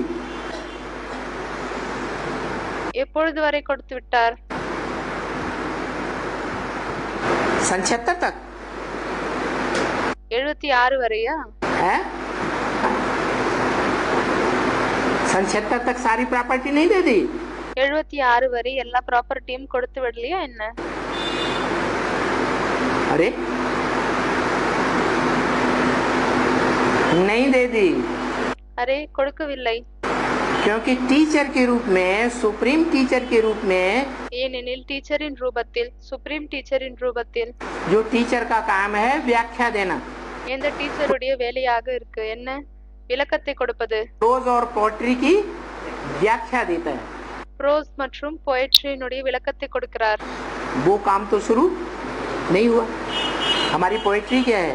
எனவே அந்த வேலை வந்து இப்பொழுது தொடங்கவில்லை. நம்மளுடைய போயட்ரி என்னவாகும்? கவிதை என்னவாகும்? कविता है हमारी मुरली गीता माता. நம்மளுடைய கவிதை வந்து முரளி ஆகும், கீதா மாதா ஆகும்.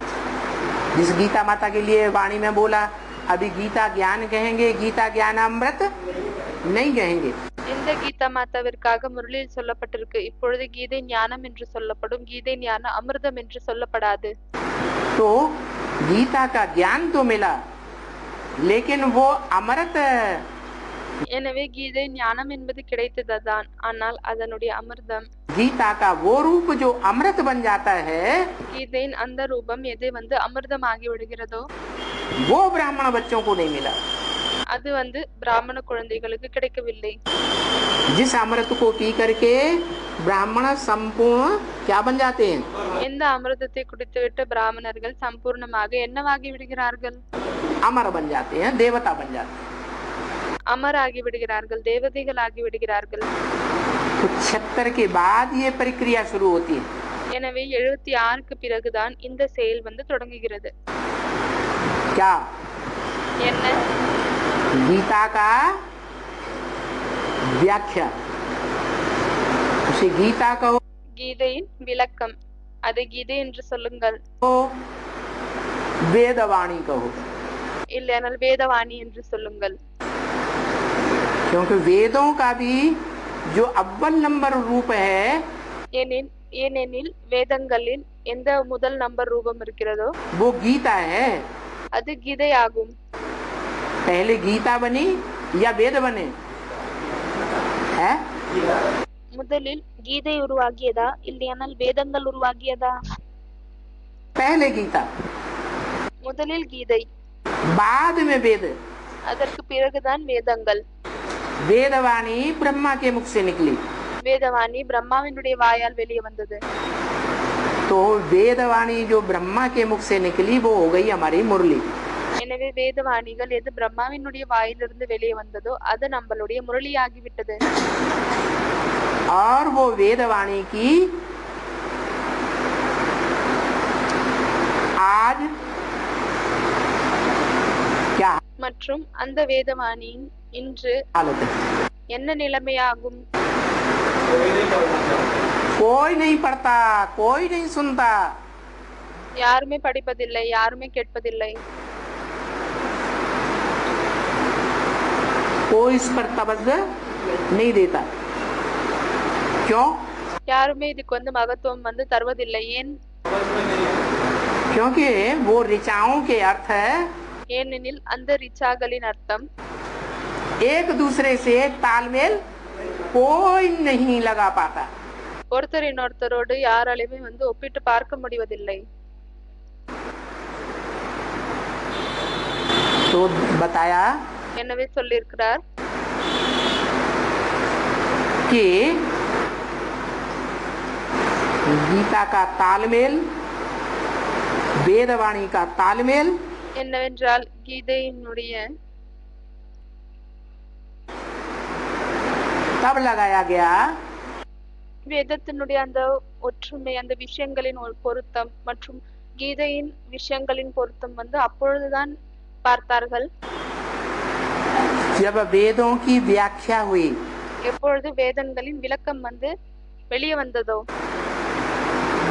आरण्यक लिखे गए அரண்யக் எழுதப்பட்டது, जंगलों में बैठ करके, शतपथ ब्राह्मण आदि लिखे गए, காட்டில் அமர்ந்து விட்டு அதற்கு பிறகு சத்பத் பிராமன் எல்லாம் எழுதப்பட்டது. और उनकी भी व्याख्या निकली, மற்றும் அதனுடைய விளக்கங்களும் எப்பொழுது வந்ததோ उपनिषद लिखे गए. அப்பொழுது உபநிடதம் வந்து எழுதப்பட்டது, உபனிஷத் எழுதப்பட்டது. और उपनिषदों की भी व्याख्या निकली, எப்பொழுது வந்து உபனிஷத்துக்கும் விளக்கங்கள் கொடுக்கப்பட்டதோ पुराण निकले. அப்ப வந்து புராணங்கள் வெளியே வந்தது. जिन पुराणों में बड़े से बड़ा पुराण எந்த புராணங்களில் பெரியதிலும் பெரிய புராணம் है, महाभारी महाभारत युद्ध जिसके नाम पर लिखा गया, மகாபாரத யுத்தம் யாருடைய பெயர் மீது எழுதப்பட்டதோ, हुआ நடந்ததோ, महाभारत மகாபாரதம் सबसे बड़ा पुराण. அதுதான் எல்லாத்தை விட பெரிய புராணமாகும். पूरा बड़ा हाल भर जाता है, ஒரு பெரிய ஹாலே வந்து நிரம்பி விடுகிறது. इतनी बड़ी पुस्तक है. இவ்வளவு பெரிய புத்தகமாகும் அது. तो देखा जाए, எனவே பார்க்கப்பட்டால் कि जो पहले पहले भगवत गीता आई, எந்த முதலில் பகவத்கீதை வந்ததோ उसका रचयिता कौन, அதை படைக்கக்கூடியவங்க யாரு? हिस्ट्री के अनुसार ஹிஸ்டரியின் அடிப்படையில் 18वें अध्याय में आया है व्यास प्रसादात. 18வது அத்தியாயத்தில் வந்திருக்கிறது வியாசக் பிரசாதாத். किसके प्रसाद से प्राप्त हुई, प्रसन्नता से, யாருடைய பிரசன்னதா மகிழ்ச்சியின் மூலமாக கிடைச்சிருக்கு? व्यास की प्रसन्नता से गीता ज्ञान मिला. வியாசனுடைய மகிழ்ச்சியின் மூலமாக, வியாசரின் மகிழ்ச்சியின் மூலமாக கீதை ஞானம் கிடைத்திருக்கிறது. इसी तरह वेदों की भी व्याख्या அதே போலவே வேதங்களின் விளக்கம் व्यास वाली आत्मा ने आरण्यकों और ब्राह्मणों के रूप में की. வியாசனுடைய ஆத்மாதான் ஆரண்யக் மற்றும் பிராமணரின் ரூபத்தில் செய்தாரு. वही आत्मा पहले पहले ब्राह्मण और आरण्यकों की व्याख्या அந்த ஆத்மாதான் முதலில் பிராமன் மற்றும் ஆரண்யக்னுடைய விளக்கம் उपनिषदों के रूप में करती है. உபனிஷதின் ரூபத்தில் செய்கிறார். वही आत्मा फिर पुराणों के रूप में அதே ஆத்மாதான் புராணங்களின் ரூபத்தில் महाभारत पुराण भी लिखती है, भागवत महापुराण लिखती है. மகாபாரத புராணத்தையும் எழுதுகிறார், பாகவத் புராணத்தையும் எழுதுகிறார். वही आत्मा द्वापर में அதே ஆத்மாதான் துவாபர யுகத்தில் वाल्मीकि रामायण लिखती है. வால்மீகி ராமாயணத்தை எழுதுகிறார். जो मुरली में बोला, இதற்காக முரளியில் சொல்லப்பட்டிருக்கிறது. अपने अपने ग्रंथों में अपनी अपनी कथा कहानी लिख दी है. தன்னுடைய கிரந்தங்களில் தன்னுடைய பெயரை, தன்னுடைய கதைகளை எழுதிவிட்டனர். तो वाल्मीकि रामायण लिखने वाली कौन सी आत्मा हुई? அப்பொழுது அந்த வால்மீகி ராமாயணத்தை எழுதக்கூடிய ஆத்மா யாராகுனாங்க? राम वाली आत्मा साबित होती है. ராமருடைய ஆத்மா என்று நிரூபிக்கப்படுகிறது. क्योंकि राम वाली आत्मा ने ही अपने जीवन की कहानी संगम युग की ஏனெனில் ராமாலி ஆத்மாதான் தன்னுடைய சங்கம் யுகத்தின் வாழ்க்கையின் கதைகளை सारी रामायण में लिख दी. முழு ராமாயணத்திலும் எழுதிவிட்டார். इसी तरह அதே போலவேதான் कलयुग में आकर वही आत्मा கலியுகத்தில் வந்துவிட்டு அதே ஆத்மா तुलसीदास के रूप में जन्म लेती है துளசிதாசனுடைய ரூபத்தில் பிறப்பை எடுக்கிறார் और तुलसीकृत रामायण लिखती है. மற்றும் துளசியின் மூலமாக ராமாயணத்தை வந்து எழுதுகிறார். तो किसने लिखी, कौन सी आत्मा ने? துளசியினுடைய படைப்பு ராமாயணத்தை எழுதுகிறார். எனவே அதை யார் எழுதுனாங்க? वही राम वाली आत्मा. அதே ராமனுடைய ஆத்மா. इससे साबित हुआ இதன் மூலமாக நிரூபணமாகியது. इस सृष्टि पर என்னவென்றால் இந்த உலகத்தில் सदाकाल ज्ञान की ज्योति जगाने वाली आत्मा कौन है? எப்பொழுதுமே ஞானத்தினுடைய ஜோதியை ஏற்றக்கூடிய ஆத்மா யாராவாங்க? राम वाली आत्मा, ராமருடைய ஆத்மா. जो मुरली में बोला इस सृष्टि पर सदाकाल कोई चीज कायम है ही नहीं। இதற்காக முரளியில் சொல்லப்பட்டிருக்கிறது, இந்த உலகத்தில் எப்பொழுதுமே எந்த பொருளும் நிரந்தரமானது இல்லை. सदाकाल कायम எப்பொழுதுமே நிரந்தரமாக இருக்கக்கூடியவர் एक ही शिव बाबा है। ஒரே ஒரு சிவபாபா தான் ஆவார். तो वो शिव बाबा की यादगार क्या है?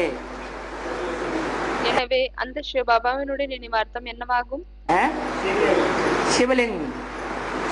சிவலிங்கம். सोमनाथ मंदिर में भी वो शिव बाबा की यादगार है। சோம்நாத் கோவிலிலும் அந்த சிவபாபாவினுடைய நினைவார்த்தம் இருக்கிறது. क्या यादगार है? शिव बाप की क्यों नहीं? என்ன யாருடைய நினைவார்த்தமாகும்? சிவபாபான்னு சொல்றாங்க. அதுக்கு பாபா கேக்குறாரு, சிவ தந்தைந்து ஏன் இல்லை?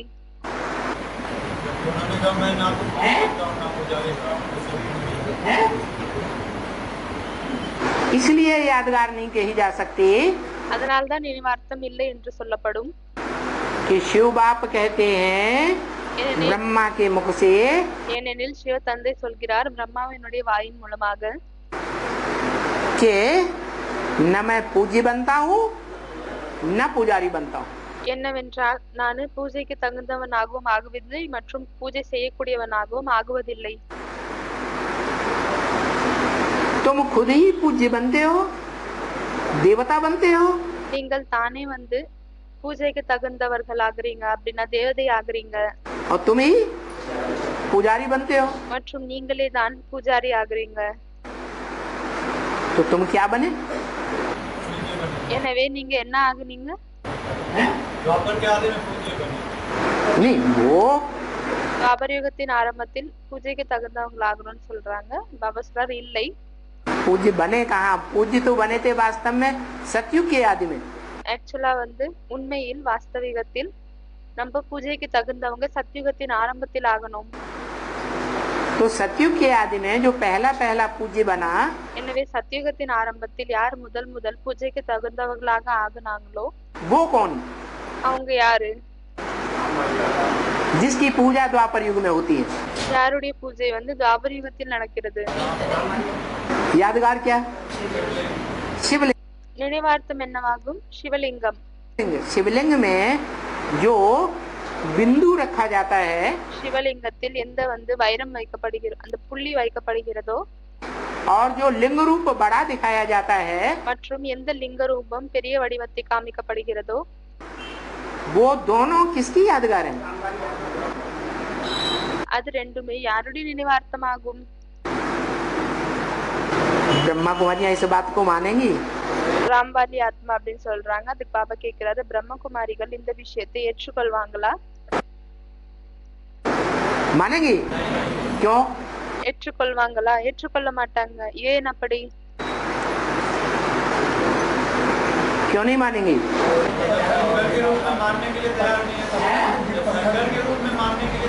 हाँ, ஏன் ஏற்றுக்கொள்ள மாட்டார்கள்? शिव बाप ने तो बताया, சிவ தந்தை வந்து சொல்லிவிட்டார், पहले पहले परिचय शिव बाबा का देना चाहिए। முதலில் சிவ பாபாவினுடைய அறிமுகத்தை கொடுக்க வேண்டும். तो ब्रह्मा कुमारियों ने 32 गुणों वाला चित्र जो है वो पहले पहले प्रदर्शनी में, அப்பொழுது பிரம்மகுமாரிகள் என்ன செய்தார்கள் என்றால் 32 கிரணங்கள் கொண்ட படத்தை அந்த பிரதர்ஷினி புக்ல, படவிலக்கத்தின் புக்ல, मेले मलाखनों में रखना शुरू कर दिया। இல்லனா எக்ஸிபிஷன்ல வந்து வைக்க தொடங்கி விட்டனர். जिसको वो शिव बाबा कहती हैं, யாரை வந்து அவங்க சிவபாபா என்று சொல்றாங்களோ वो निराकार को कहती हैं, அவங்க அதை வந்து நிராகாருக்காக சொல்றாங்களா, निराकार को याद करने के लिए कहती हैं, நிராகாரை நினைவு செய்வதற்காக சொல்றாங்களா, या साकार को याद करने के लिए कहती हैं? இல்லையானால் சாக்காரத்தை நினைவு செய்வதற்காக சொல்றாங்களா? गुण और अवगुण साकार में होते हैं या निराकार में होते हैं? குணங்கள் மற்றும் அவகுணங்கள் இது வந்து சாக்காரத்தில் இருக்கிறதா இல்லையானால் निराकार निर्गुण है, நிராகாரத்துல இருக்க நிராகார் என்பவர் வந்து குணங்கள் இல்லாதவர் நிர்குணம் ஆவாரா? या सगुण है? இல்லையானால் குணங்கள் இருக்கக்கூடியவர் சகுண ஆவாரா? हम बच्चों के लिए बाबा कहते हैं குழந்தைகளாகி நம்மளுக்காக தான் பாபா சொல்கிறார். क्या? என்ன? मुझे निर्गुण हारे में कोई गुण नहीं, எனக்குள்ள வந்து எந்த குணங்களும் இல்லை. आप ही तरस परोई। हम कितना भी पुरुषार्थ करें, நீங்களே வந்து உங்களுடைய கருணையை காமிக்கிறீங்க. அதாவது நாங்க எவ்வளவு புருஷார்த்தம் பண்ணாலும் சரி हम सुधर नहीं पाएंगे। எங்களால் வந்து திருந்த முடியாது. क्या करें? என்ன செய்வது? कितने साल हो गए எத்தனை வருடங்கள் ஆகிவிட்டது? पुरुषार्थ करते करते? कितने साल हो गए? புருஷார்த்தம் செய்து கொண்டு எத்தனை வருடங்கள் ஆகிவிட்டது? 80 साल हो गए। 80 வருடங்கள் ஆகிவிட்டது. 80 सालों में कितने विकारी से निर्विकारी बने? எத்தனை நபர்கள் வந்து விகாரத்திலிருந்து நிர்விகாரியாக ஆகினீர்கள்? हैं? एक भी नहीं। ஒருத்தரும் இல்லையா?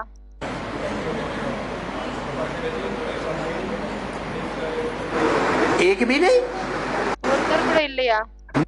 माना 500-700 करोड़ में से सबके अंदर घुस के तुमने देख लिया? அப்படியானால் 500-700 கோடி நபர்களுக்குள்ள நுழைந்து விட்டு நீங்க பாத்துட்டீங்களா? बाबा ने कहा कोई भी पतित इस पावन दुनिया, कोई भी पावन पुरुष जो है ना, ये पति दुनिया में ठहर ना सके। हाँ, அவங்க சொல்றாங்க, பாபா சொல்லிருக்காரு இல்லையா, எந்த ஒரு பதித்தான ஆத்மாக்களும் எந்த ஒரு பாவனமான ஆத்மாக்களும் இந்த பத்தித்தமான உலகத்தில் வந்து இருக்க முடியாது. அதுக்கு பாபா சொல்றாரு, ஆமா, इस दुनिया में एक भी आत्मा पावन बनेगी இந்த உலகத்தில் ஒரே ஒரு ஆத்மா கூட பாவனமாகி விட்டால் तो पावन आत्मा इस पतित विकारी शरीर में, அப்பொழுது பாவனமான ஆத்மா இந்த பத்தித்தமான விகார உடலில், इस पतित दुनिया में இந்த பத்தித்தமான உலகத்தில் ठहर ही नहीं सकेगी। இருக்கவே முடியாது. कहाँ चली जाएगी? எங்கு சென்று விடும்? नई दुनिया पर, हैं? नई दुनिया नई दुनिया में चली जाएगी। புதிய உலகத்தில் சென்று விடும். अच्छा ये बताओ, சரி, நல்லது, இது சொல்லுங்க. जब बाबा कहते हैं शिव बाबा को याद करो, எப்பொழுது பாபா சொல்கிறார் சிவ பாபாவை நினைவு செய்யுங்கள், कहते हैं कि नहीं? சொல்கிறாரா இல்லையா? अपने घर को याद करो, தன்னுடைய வீடை நினைவு செய்யுங்கள், कहते हैं कि नहीं? स्वर्ग को याद करो, சொல்றாரா இல்லையா? ஸ்வர்க்கத்தை நினைவு செய்யுங்கள், कहते हैं कि नहीं? சொல்றாரா இல்லையா? तो 3 को याद करें, एक को याद करें? அப்ப 3 விஷயத்தையும் நினைவு செய்வதா இல்லையானால் ஒருத்தரை நினைவு செய்வதா?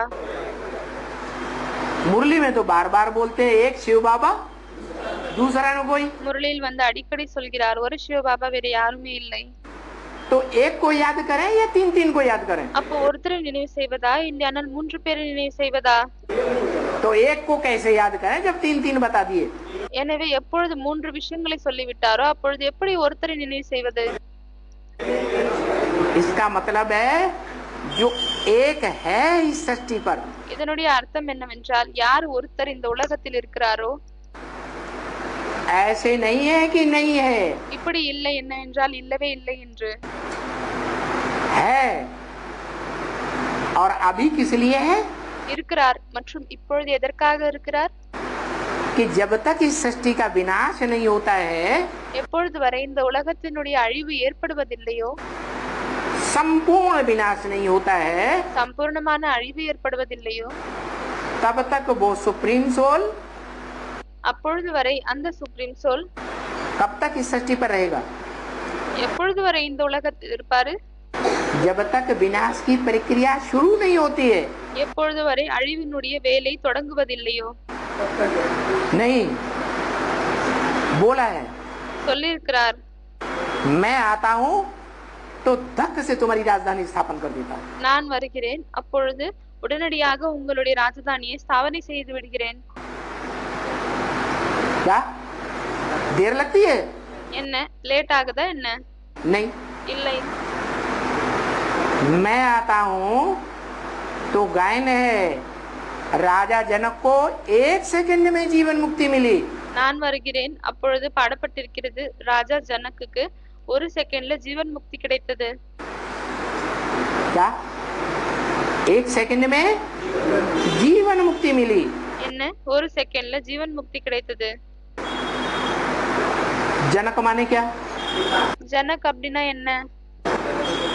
जन माने जन्म, ஜன் அப்படின்னால் ஜன்மம், का माने करने वाला, க என்றால் செய்யக்கூடியவர். माना इस அப்படியானால் सारी सृष्टि का जन्म देने का இந்த முழு உலகத்தின் பிறப்பை கொடுக்கக்கூடிய जो निमित्त बनता है वो ही हुआ जनक। யார் நிமித்தமாகிறாரோ அவர்தான் வந்து ஜனக் ஆகிறாரு. उस जनक के लिए एक सेकंड गाया हुआ है। அந்த ஜனக்காக ஒரு செகண்ட் பாடப்பட்டிருக்கு. क्या? என்ன? एक सेकंड में जीवन मुक्ति। ஒரு செகண்ட்ல ஜீவன் முக்தி, வாழ்க்கையிலிருந்து விடுதலை. अरे यहाँ तो 80 साल हो गए, एक सेकंड कैसे? அரே இங்க பாத்தீங்கன்னா 80 வருடம் ஆகிவிட்டது, எனவே ஒரு செகண்ட் எப்படி?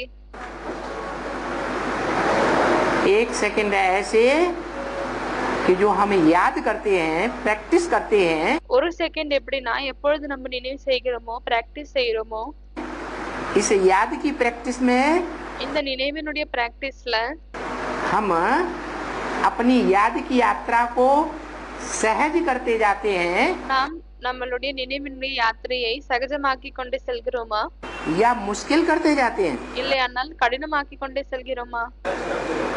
जितनी जितनी प्रैक्टिस बढ़ती जाती है எவ்வளவுக்கு எவ்வளவு பிராக்டிஸ் அதிகரித்து கொண்டே செல்கிறதோ उतना उतना हर आत्मा नंबरवार அவ்வளவுக்கு எவ்வளவு ஒவ்வொரு ஆத்மாவும் வரிசைகரமாக आत्मिक स्टेज में जल्दी से जल्दी टिके।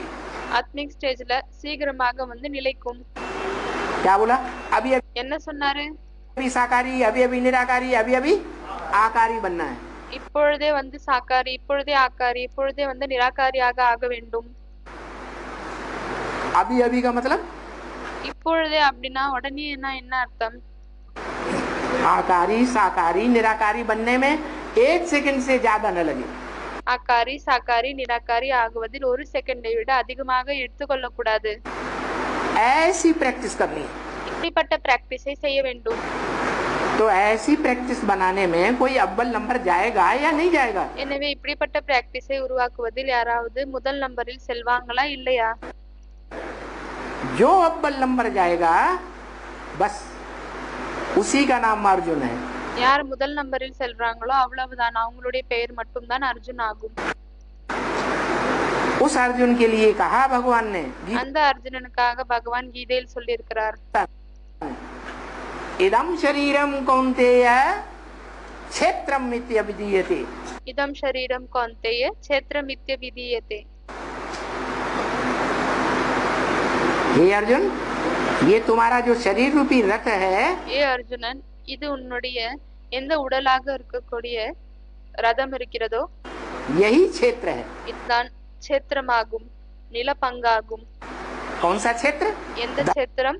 धर्म क्षेत्रे कुरुक्षेत्रे। தர்ம க்ஷேத்ரே குருக்ஷேத்ரே. ये धारणाओं का क्षेत्र है। இது வந்து தாரணைகளின் பூமியாகும், நிலமாகும். कुरुक्षेत्रे माने कर्म भूमि भी है। மற்றும் குருக்ஷேத்ர அதாவது கர்மங்களின் பூமியும் ஆகும். सतयुग त्रेता में कर्म करते हैं? சத்யுகம் திரேதாயுகத்தில் கர்மம் செய்கிறோமா? करते हैं? செய்கிறோமா? नहीं करते। செய்வதில்லை. वहाँ आत्माभिमानी होते हैं, அங்கு ஆத்மாபிமானிகளாக இருக்கிறோம். कर्म करने की दरकार ही नहीं। கர்மங்கள் செய்ய வேண்டிய அவசியமே இல்லை. सारा कर्म प्रकृति करती है।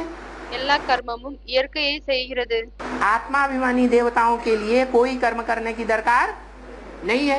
ஆத்மாபிமானி தேவதைகளுக்காக எந்த விதமான கர்மங்கள் செய்ய வேண்டிய அவசியம் இல்லை. जब हम देह अभिमानी बनते हैं तो எப்பொழுது நாம் தேகாபிமானியாக ஆகுகிறோமோ அப்பொழுது कर्म शुरू होते हैं।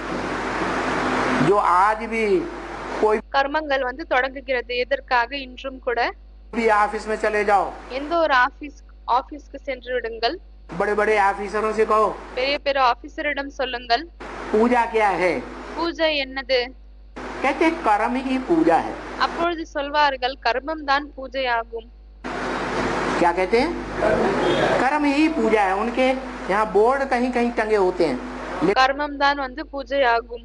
लिखा होता है कर्म ही पूजा है। उसके அப்பொழுது அவங்களிடம் வந்து எங்கேயாவது அந்த போர்டு வந்து மாட்டிருக்கும், அதுல எழுதப்பட்டிருக்கும் கர்மம் தான் பூஜை என்று. आगे एक शब्द और बढ़ा दो, गधे का कर्म ही पूजा है। எனவே அந்த போர்டுல ஒரு வார்த்தை வந்து நீங்க அதிகரிச்சிருங்க, என்னன்னா கழுதையின் கர்மம் தான் பூஜை ஆகும். गधा कर्म नहीं करता ஏன் கழுதை வந்து வேலை செய்வதில்லையா? है? सारा दिन कुम्हार के यहाँ, धोबी के यहाँ सारा दिन कर्म करता है। முழு நாளும் அவர் என்ன பண்றாரு? வண்ணனிடம் வந்து கர்மம் செய்கிறது. और शाम को गाय बैल भैंस की, மற்றும் சாயங்காலம் வந்து மாடு மற்றும்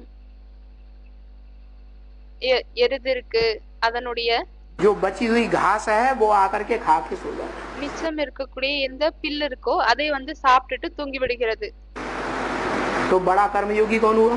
அப்ப எல்லாத்தையும் விட பெரிய கர்மயோகி எது ஆகியது? कौन हुआ? யார் ஆகுனாங்க? गधा हुआ ना। அந்த கழுதை ஆகுச்சா இல்லையா? लेकिन किसके डंडे के नीचे रहता है? ஆனால் அது யாருடைய கொம்பு கீழே இருக்கு? आधीन है या पराधीन है? சுதந்திரமாக இருக்கா இல்லையானால் அடிமையாக இருக்கா? आधीन है। அடிமையாக இருக்கு. तो कर्म करने वाले जो ये अहंकार दिखाते हैं எனவே கர்மங்கள் செய்யக்கூடியவங்க யார் இந்த அகங்காரத்தை காமிக்கிறாங்களோ, कि हमने कर्म किया, என்னன்னா நாங்க தான் கர்மங்களை செய்தோம். वो कर्म करने वालों की इंद्रियां कर्म करती हैं। அந்த கர்மங்களை செய்யக்கூடியவர்களின் இந்திரியங்கள் கர்மங்களை செய்கிறதா? इंद्रियां जो देह का अंग है இந்திரியங்கள் எது தேகத்தினுடைய உறுப்பாக இருக்குதோ वो कर्म करती हैं, அது கர்மங்களை செய்கிறதா? या आत्मा कर्म करती है? இல்லையானால் ஆத்மா கர்மங்களை செய்கிறதா? ये कराती है। இல்லையானால் செய்விக்கிறதா? आत्मा कर्म कराती है और ஆத்மா கர்மங்களை செய்விக்கிறது इंद्रियां करती हैं। மற்றும் இந்திரியங்கள் செய்கிறது. तो दास दासी कौन हुई? அப்பொழுது தாசதாசியாக யார் ஆகுனாங்க? इंद्रियां दास दासी हुई। இந்திரியங்கள் தாசதாசி ஆகியது.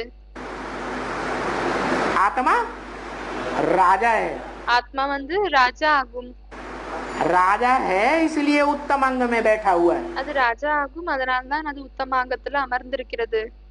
ये अंग क्या कहा जाता है? அந்த உறுப்பு வந்து என்னன்னு சொல்லப்படுது? பாபா புருவத்தின் மத்தியக்காக சைகை காமிக்கிறார். उत्तम अंग। அதை வந்து உத்தமாங்க என்று சொல்லப்படுகிறது. कैसा अंग? सारे अंगों में उत्तम अंग। அது எல்லா உறுப்புகளுக்கு நடுவில் உத்தமமானதாகும். उसका नाम है ब्रकुटी। அதனால்தான் அதனுடைய பெயர் என்னன்னு பாத்தீங்கன்னா பிரகுட்டி, அதாவது புருவம். कैसी कुटी? எப்படிப்பட்ட குடிசை? भरी पूरी कुटी। அது வந்து எப்பவுமே நிரம்பி இருக்கும். इस भरी पूरी कुटी में अगर आत्मा स्थित हो जाए, அந்த நிறைஞ்சு இருக்கக்கூடிய குடிலில் ஆத்மா வந்து நிலைந்து விட்டால் सदा काल के लिए, எப்பொழுதற்காகவும், तो उस आत्मा को कोई भी बंधन में बांध ही नहीं सकता। அப்பொழுது அந்த ஆத்மாவை எந்த ஒரு பந்தனத்திலும் கட்டுப்படுத்த முடியாது. तो देखो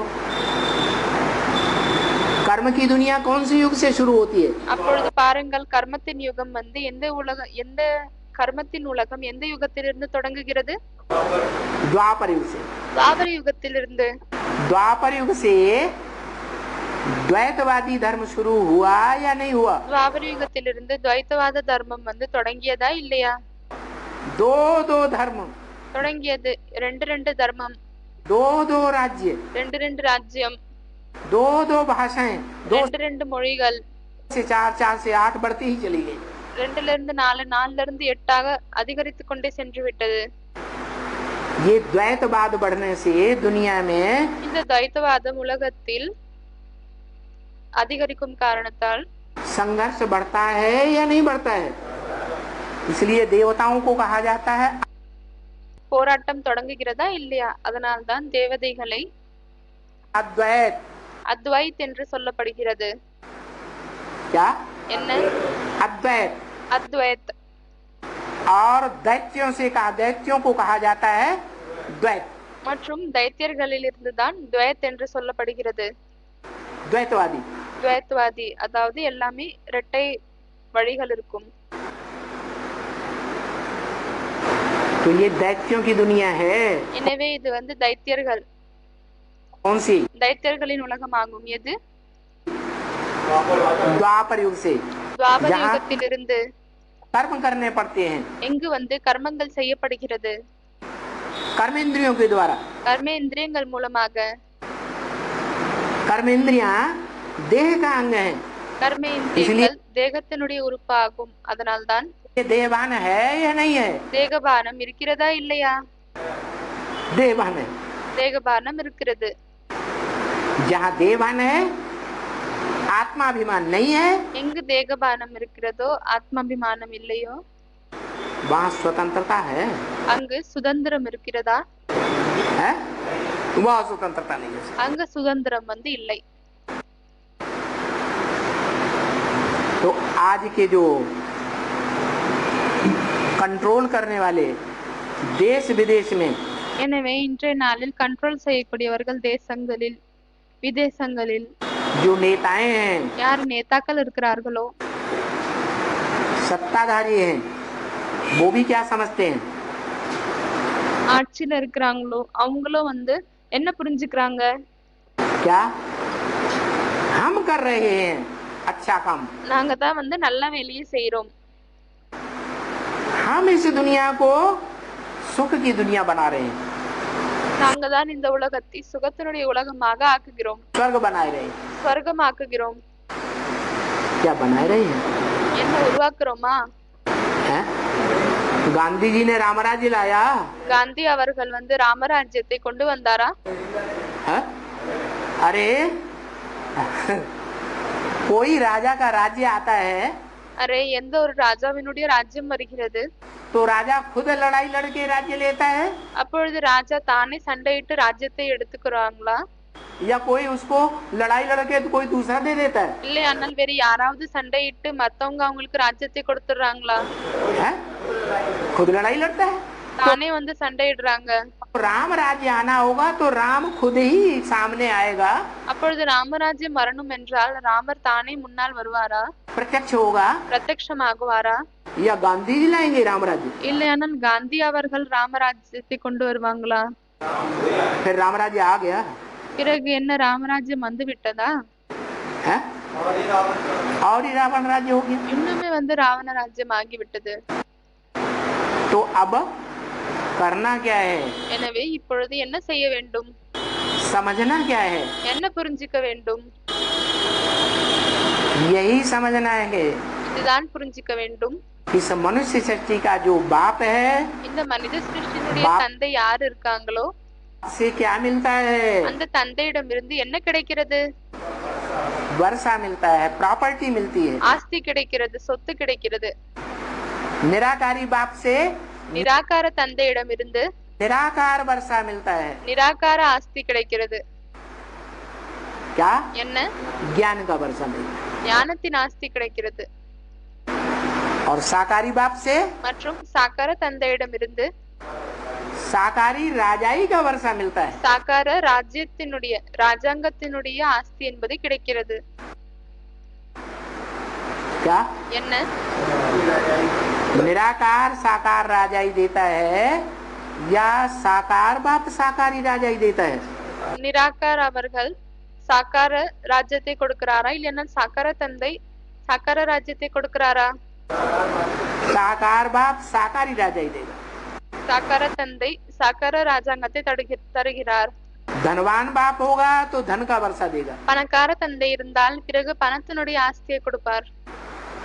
क्या? என்ன? जमींदार बाप होगा तो जमीन का वर्षा देगा।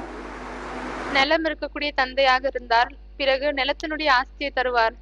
जो जमींदार बाप, जो धनवान बाप எந்த நிலம் இருக்கக்கூடிய தந்தை இல்லையானால் பணக்கார தந்தை खुद ही प्रॉपर्टी का मालिक नहीं है, தானே வந்து சொத்தினுடைய எஜமானராக இல்லையோ, खुद ही इस प्रॉपर्टी का भोग भोगने वाला नहीं है, தானே அந்த சொத்தை வந்து அனுபவிக்க கூடியவங்களாக இல்லையோ, वो अपने बच्चों को दे सकता है? பிறகு அவங்களால் தன்னுடைய குழந்தைக்கு தர முடியுமா? नहीं दे सकता। தர முடியாது. वो निराकार ज्ञान का सागर है। அவர்தான் நிராகார ஞானத்தினுடைய கடல் ஆவார். क्यों? ஏன்? क्योंकि जन्म मरण के चक्र में नहीं आता है, ஏனெனில் பிறப்பு இறப்பினுடைய சக்கரத்தில் வருவதில்லை. इसलिए त्रिकालदर्शी है. அதனால்தான் அவர் 3 காலங்களையும் அறியக்கூடியவர் ஆவார். लेकिन वो कहता है मैं त्रिकालदर्शी तो हूँ, ஆனால் அவர் சொல்கிறார், நான் திருக்காலதர்ஷி ஆவேன், लेकिन मास्टर त्रिकालदर्शी तुम बच्चे हो. ஆனால் மாஸ்டர் திரிகாலதர்ஷி குழந்தைகளாகி நீங்கள் தான் ஆவீர்கள். मास्टर का मतलब प्रैक्टिकल में करने वाले तुम बच्चे हो. மாஸ்டர் அப்படியானால் பிராக்டிகலில் செய்யக்கூடியவர்கள் குழந்தைகளாகி நீங்கள் தான் ஆவீங்க. क्या मतलब हुआ? அப்படியானால் என்ன அர்த்தமாகியது? मैं सिर्फ ज्ञान देता हूँ, நான் வெறும் ஞானத்தை தருகிறேன், थ्योरी देता हूँ या प्रैक्टिकल करके दिखाता हूँ? அந்த வெறும் தியோரியை தருகிறேனா இல்லையானால் பிராக்டிகலில் நான் செய்து காமிக்கிறேனா? प्रैक्टिकल करके दिखाता है. பிராக்டிகலில் செய்து காமிக்கிறாரா? थ्योरी का ज्ञान देता है, தியோரியினுடைய ஞானத்தை கொடுக்கிறார். वो प्रैक्टिकल करके नहीं दिखाता. அவர் பிராக்டிகலில் செய்து காமிப்பதில்லை. वो ज्ञान देता है योग का. அவர் ஞானத்தை கொடுக்கிறார் யோகத்திற்கான. योग कैसे लगाना है யோகத்தை எப்படி ஈடுபடுத்துவது என்று. ज्ञान देता है ना, खुद योगी बनता है. அவர் ஞானத்தை கொடுக்கிறார் இல்லையா, அவரே தான் யோகி ஆகிறாரா என்ன? है? अरे उसे योगी बनने की क्या दरकार அரே அவருக்கு யோகி ஆகுவதற்கான என்ன அவசியம் இருக்கு? है? वो तो योगी बनने की दरकार है. அரே அவருக்கு யோகி ஆகுவதற்கான அவசியம் இருக்கா? वो तो है ही सदैव आत्मिक स्थिति में स्थित रहने वाला. அவரே தானே எப்பொழுதுமே ஆத்மீக ஸ்திதியில் நிலைந்திருக்கக்கூடியவர் ஆவார். तो जिसको ज्ञान देता है எனவே யாருக்கு ஞானத்தை கொடுக்கிறாரோ और जो उस ज्ञान को संपूर्ण जीवन में अपने धारण करता है पहले மற்றும் யார் அந்த ஞானத்தை தன்னுடைய வாழ்க்கையில் சம்பூர்ண வாழ்க்கையில் தாரணை பண்றாங்களோ முதலில் वो शिव बाप का बड़ा बच्चा बड़ी आत्मा, அவங்க சிவ தந்தையினுடைய பெரிய குழந்தை பெரிய ஆத்மா, वो बड़े से बड़ा राजयोगी कहा जाता है. அவங்க தான் பெரியதிலும் பெரிய ராஜயோகி என்று சொல்லப்படுகிறது. उस राजयोगी के 3 नाम प्रसिद्ध हैं. அப்ப அந்த ராஜயோகியின் 3 பெயர்கள் பிரசித்தமாக இருக்கு. क्या? என்ன? एक कृष्ण. ஒன்னு கிருஷ்ணர். क्या कहते हैं कृष्ण को? கிருஷ்ணரை என்னவென்று சொல்றாங்க? है योगी राज. யோகி ராஜ் அப்படின்னு சொல்றாங்க. और ब्रह्मा का बड़ा पुत्र सनत कुमार, மற்றும் பிரம்மாவினுடைய பெரிய புதல்வன் சனத்குமார். उसको कहते हैं ज्ञानेश्वर योगीश्वर. அவரை ஞானேஸ்வர் யோகேஸ்வர் என்று சொல்லப்படுகிறது. और மற்றும் शंकर, சங்கர், उनको क्या कहते हैं? योगीश्वर. அவரை என்ன சொல்றாங்க? யோகீஸ்வர். तो योगियों का ईश्वर है, ज्ञानियों का ईश्वर है. அப்ப யோகிகளின் ஈஸ்வர், ஞானிகளின் ஈஸ்வர். ईश्वर ஈஸ்வர் एक होगा या अनेक होंगे? ஒருத்தராக இருப்பாங்களா ईश माने शासन करना. இல்லையானால் நிறைய பேர் இருப்பாங்களா? ஈஷ் அப்படியானாலே ஆட்சி செய்வது. योगियों को शासित करने वाला, ज्ञानियों को शासित करने वाला एक होगा या अनेक होंगे? एक होगा. யோகிகளின் ஞானிகளின் மீது ஆட்சி செய்யக்கூடியவர் ஒருத்தராக இருப்பாரா இல்லையானால் நிறைய பேர் இருப்பாங்களா? ஒருத்தராக தான் இருப்பார். तो ये जिनका नाम शास्त्रों में सनत कुमार दिया, எனவே யாருடைய பெயர் சாஸ்திரத்தில் சனத்குமார் என்று கொடுக்கப்பட்டிருக்கிறது. जिनका नाम शास्त्रों में कृष्ण दिया, யாருடைய பெயர் சாஸ்திரத்தில் கிருஷ்ணர் என்று கொடுக்கப்பட்டிருக்கு. वो संगमयुगी कृष्ण है. அவங்க சங்கம் யுகத்தின் கிருஷ்ணர் ஆகுவாங்க. जिनका नाम शास्त्रों में क्या दिया? யாருடைய பெயர் சாஸ்திரத்தில் शंकर, சங்கர் என்று கொடுக்கப்பட்டிருக்கோ वो जगत पिता है, मनुष्य सृष्टि का पिता है. அவர் ஜெகத் பிதா ஆவார், மனித சிருஷ்டியினுடைய தந்தை ஆவார். तो वो एक ही है योगीश्वर. எனவே அவர் ஒருத்தர் தான் யோகீஸ்வர் ஆவார். संपूर्ण योग लगाने वाला. சம்பூர்ணமான யோகத்தை ஈடுபடுத்தக்கூடியவர். जो एक योगीश्वर है वही जब संपन्न बनता है யார் ஒரு யோகீஸ்வராக இருக்கிறாரோ அவர்தான் எப்பொழுது சம்பன்னமாகிறாரோ कितने साल में? எத்தனை வருடங்களில்? 40 साल में। 40 வருடங்களில்। तो बच्चों को नंबरवार राजयोग सिखाता है। அப்பொழுது குழந்தைகளுக்கு வரிசைகரமாக ராஜயோகத்தை கற்பிக்கிறார், राजयोगी बनाता है। ராஜயோகி ஆக்குகிறார்। आप समान बनाता है या नहीं बनाता है? தனக்கு சமமாக ஆக்குகிறாரா இல்லைன்னா ஆக்குவதில்லையா? जब बाप ने आकर के आप समान बनाया எப்பொழுது தந்தை வந்துவிட்டு தனக்கு சமமாக ஆக்கினாரோ तो बच्चे का क्या तरीका रहेगा? அப்பொழுது குழந்தையினுடைய விதம் என்னவாக இருக்கும்? उसका भी काम है। जो भी मनुष्य सृष्टि के बाप के बच्चे हैं उनको அவருடைய செயல் கூட என்னவென்றால் யாரெல்லாம் மனித சிருஷ்டி தந்தையினுடைய குழந்தையாக இருக்காங்களோ அவங்களை आप समान योगी बनाना। தனக்கு சமமான யோகியாக ஆக்குவது। उस आप समान का यादगार है। அந்த தனக்கு சமமாக இருக்கக்கூடிய நினைவார்த்தம் தான் ஆகும்। यादगार என்ன நினைவார்த்தமாகும்? आज भारत में गांव-गांव में शहर में पूजा जाता है। विदेशों में இன்று பாரதத்தில் ஒவ்வொரு கிராமத்திலும் ஒவ்வொரு நகரத்திலும் பூஜிக்கப்படுகிறது। खुदाइयां हुई हैं। வெளிநாட்டில் அகழ்வாராய்ச்சி ஏற்பட்டது।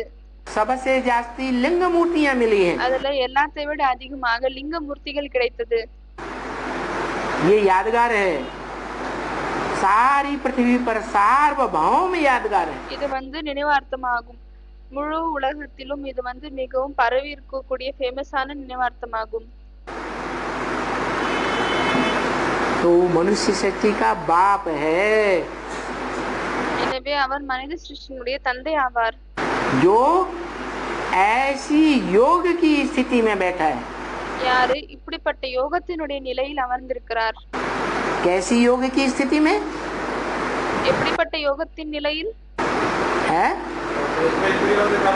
हाँ, जो इंद्रियों में और इंद्रियों में भी जो बड़ी कठिनाई से எது இந்திரியங்களில் மற்றும் இந்திரியங்களில் கூட மிகவும் கடினமாக कंट्रोल होने वाली इंद्रिय है। வசத்தில் வரக்கூடிய இந்திரியமாக இருக்கு। उस इंद्रिय से कर्म भी करता है। அந்த இந்திரியத்தின் மூலமாக கர்மத்தையும் செய்கிறார்। ऐसे नहीं कर्मधारा को छोड़ देता है। இப்படி இல்லை, என்னவென்றால் அந்த கர்மங்களை விட்டுடுறாருன்னு। कर्मयोगी है या सिर्फ योगी है? அவர் கர்மயோகி ஆவாரா இல்லைனா வெறும் யோகியா? कर्मयोगी है। கர்மயோகி कर्म भी करता है, கர்மயோகி ஆவார், அதாவது கர்மத்தையும் செய்கிறார் और कर्म करते बुद्धि योग से மற்றும் கர்மத்தை செய்து கொண்டு புத்தி யோகத்தின் மூலமாக एक बाप को, ज्योति बिंदु को, ஒரு தந்தையை ஒளி புள்ளியை इतना गहराई से याद करता है இவ்வளவு ஆழமாக நினைவு செய்கிறார்। मैं तुझ में समा जाऊं, तू मुझ में समा जाए। என்னவென்றால் நான் உனக்குள் அடங்கி விடுகிறேன், நீ எனக்குள் அடங்கி விடு। कैसा याद करता है? எப்படி நினைவு செய்கிறார்? लीन हो जाता है। அதிலே முழுகி விடுகிறார்। याद में लीन होने की बात है இது நினைவில் முழுகக்கூடிய விஷயமா? या चुल्लू भर पानी समुद्र में फेंक दिया जाए, ऐसे लीन होने की बात है? இல்லையானால் ஒரு கை பிடி அளவில் இருக்கக்கூடிய தண்ணியை கடல்ல வீசிடுறோம், அந்த மாதிரி முழுகக்கூடிய விஷயமா? है बाप समान स्टेज धारण करने की बात है। தந்தைக்கு சமமான ஸ்டேஜை தாரணை செய்யக்கூடிய விஷயமாகும்। तो ऐसी आत्मिक स्टेज कांस्टेंट धारण करना, எனவே இப்படிப்பட்ட ஆத்மீக ஸ்டேஜை நிரந்தரமாக தாரணை செய்வது वो ही आत्मा की संपूर्णता है। அதுதான் ஆத்மாவினுடைய சம்பூர்ணதா ஆகும்। उस आत्मा को मंदिर में அந்த ஆத்மாவை தான் கோவிலில் हीरा के रूप में வைரத்தின் ரூபத்தில் द्वापर की आदि में सोमनाथ मंदिर में पूजा गया। துவாபர யுகத்தின் ஆரம்பத்தில் சோம்நாத் கோவிலில் பூஜிக்கப்பட்டது। सोमनाथ क्यों कहा गया? சோம்நாத் என்று ஏன் சொல்லப்பட்டிருக்கிறார்? जो ज्ञान चंद्रमा ब्रह्मा है, யார் ஞானச்சந்திரன் பிரம்மா இருக்கிறாரோ उसको कंट्रोल कर दिया। அவரை கண்ட்ரோல் செய்து விட்டார். उस ज्ञान चंद्रमा ब्रह्मा को बैल भी कहा गया। அந்த ஞானச்சந்திரன் பிரம்மாவை வந்து காளை மாடு என்றும் சொல்லப்பட்டிருக்கு. क्या शंकर की सवारी काहे पे दिखाते हैं? என்ன சங்கரனுடைய சவாரி எதன் மீது காமிக்கப்படுகிறது? बैल पर। காளை மாடின் மீது. अभी बैल शंकर पर सवार है இப்பொழுது காளை மாடு சங்கரன் மீது சவாரியாக இருக்கா, ஏறி இருக்கா? या शंकर बैल पर सवार है? இல்லையானால் சங்கர் வந்து காளை மாடின் மீது ஏறி இருக்காரா? अभी कौन किसको कंट्रोल कर रहा है? இப்பொழுது யார் யாரை கண்ட்ரோல் பண்றாங்க? है? बैल कंट्रोल कर रहा है, सांप कंट्रोल कर रहा है। இப்பொழுது அந்த காளை மாடு அந்த பாம்பு தான் கண்ட்ரோல் செய்கிறது. क्या? என்ன? जंगल में दो प्राणी होते हैं जो बहुत पावरफुल होते हैं। காடுல ரெண்டு உயிரினங்கள் இருக்காங்க. யார் ரொம்ப பவர்ஃபுல்லானவங்க? जंगल का राजा कौन காட்டினுடைய ராஜா யாரு? है? शेर। சிங்கம். शेर ज्यादा बुद्धिमान होता है சிங்கம் அதிகமாக புத்திசாலியாக இருக்கா? या शेर की एक औलाद भी होती है இல்லையானால் ஷேர்னுடைய இன்னொரு குழந்தையும் இருக்கு. जिसे कहते हैं टाइगर। எதை வந்து டைகர், புலின்னு சொல்லப்படுது. बाघ। ज्यादा बुद्धिमान कौन होता है? யார் அதிகமாக புத்திசாலியா இருக்காங்க? टाइगर ज्यादा बुद्धिमान होता है। हमारे புலி வந்து அதிகமாக புத்திசாலியா இருக்கும். देश का அதனால்தான் நம்மளுடைய தேசத்தின் राष्ट्रीय पशु कौन सा है? தேசிய விலங்கு எது ஆகும்? टाइगर। शेर क्यों नहीं? புலி ஆகும். ஏன் சிங்கம் இல்லை? है? शेर क्यों नहीं? ஏன் சிங்கம் இல்லை? क्योंकि शेर बच्चों जैसी बुद्धि है। ஏனெனில் சிங்கத்திற்கு குழந்தையை போல் புத்தி இருக்கிறது. अकल नहीं चलाता, सीधा हमला करता है। புத்தியை வந்து யூஸ் பண்ணுவதில்லை, டைரக்டாக வந்து அவங்க தாக்குது. ये नहीं देखता कि मैं इस हमले में हार जाऊंगा இது பார்ப்பதில்லை என்னவென்றால் நான் இந்த தாக்குதலில் தோற்று விடுவேனா या जीत जाऊंगा। இல்லையானால் வெற்றி அடைவேனா? और टाइगर क्या करता है? மற்றும் புலி என்ன செய்து? चालाक होता है। அது வந்து देखा माहौल मेरे अनुकूल है, கொஞ்சம் தந்திரம் பிடித்ததாக இருக்கு. என்னவென்றால் பார்க்கிறது அது எப்பொழுது வந்து இந்த சுற்றுச்சூழல் வந்து எனக்கு தகுந்த போல இருக்கிறதோ तो हमला करेगा। அப்பொழுதுதான் அது தாக்கும். अनुकूल माहौल नहीं है ஒருவேளை தனக்கு அனுகூலமாக அந்த சுற்றுச்சூழல் இல்லை என்றால் तो हमला नहीं करेगा। அப்பொழுது வரை அது தாக்காது. अपनी दबी हुई उंगली निकाल लेगा आराम से। அப்பொழுது அது வந்து பதிஞ்சிருக்கும். तो भारत का राष्ट्रीय पशु टाइगर माना जाता है, इसीलिए அதனால்தான் பாரதத்தின் தேசிய விலங்கு டைகர் என்று கருதப்படுகிறது. जो बुद्धिमान प्राणी है। ஏனெனில் அது புத்திசாலி விலங்காகும். क्या? என்ன? बुद्धिमानों की बुद्धि कौन है? புத்திமானுக்கெல்லாம் புத்தி யார் ஆகுவாங்க? है शिव बाप। சிவதந்தை. और बुद्धिमानों की बुद्धि के बच्चे कौन है? மற்றும் புத்திமானுக்கெல்லாம் புத்தியாக இருக்கக்கூடியவர்களின் குழந்தை யாரு?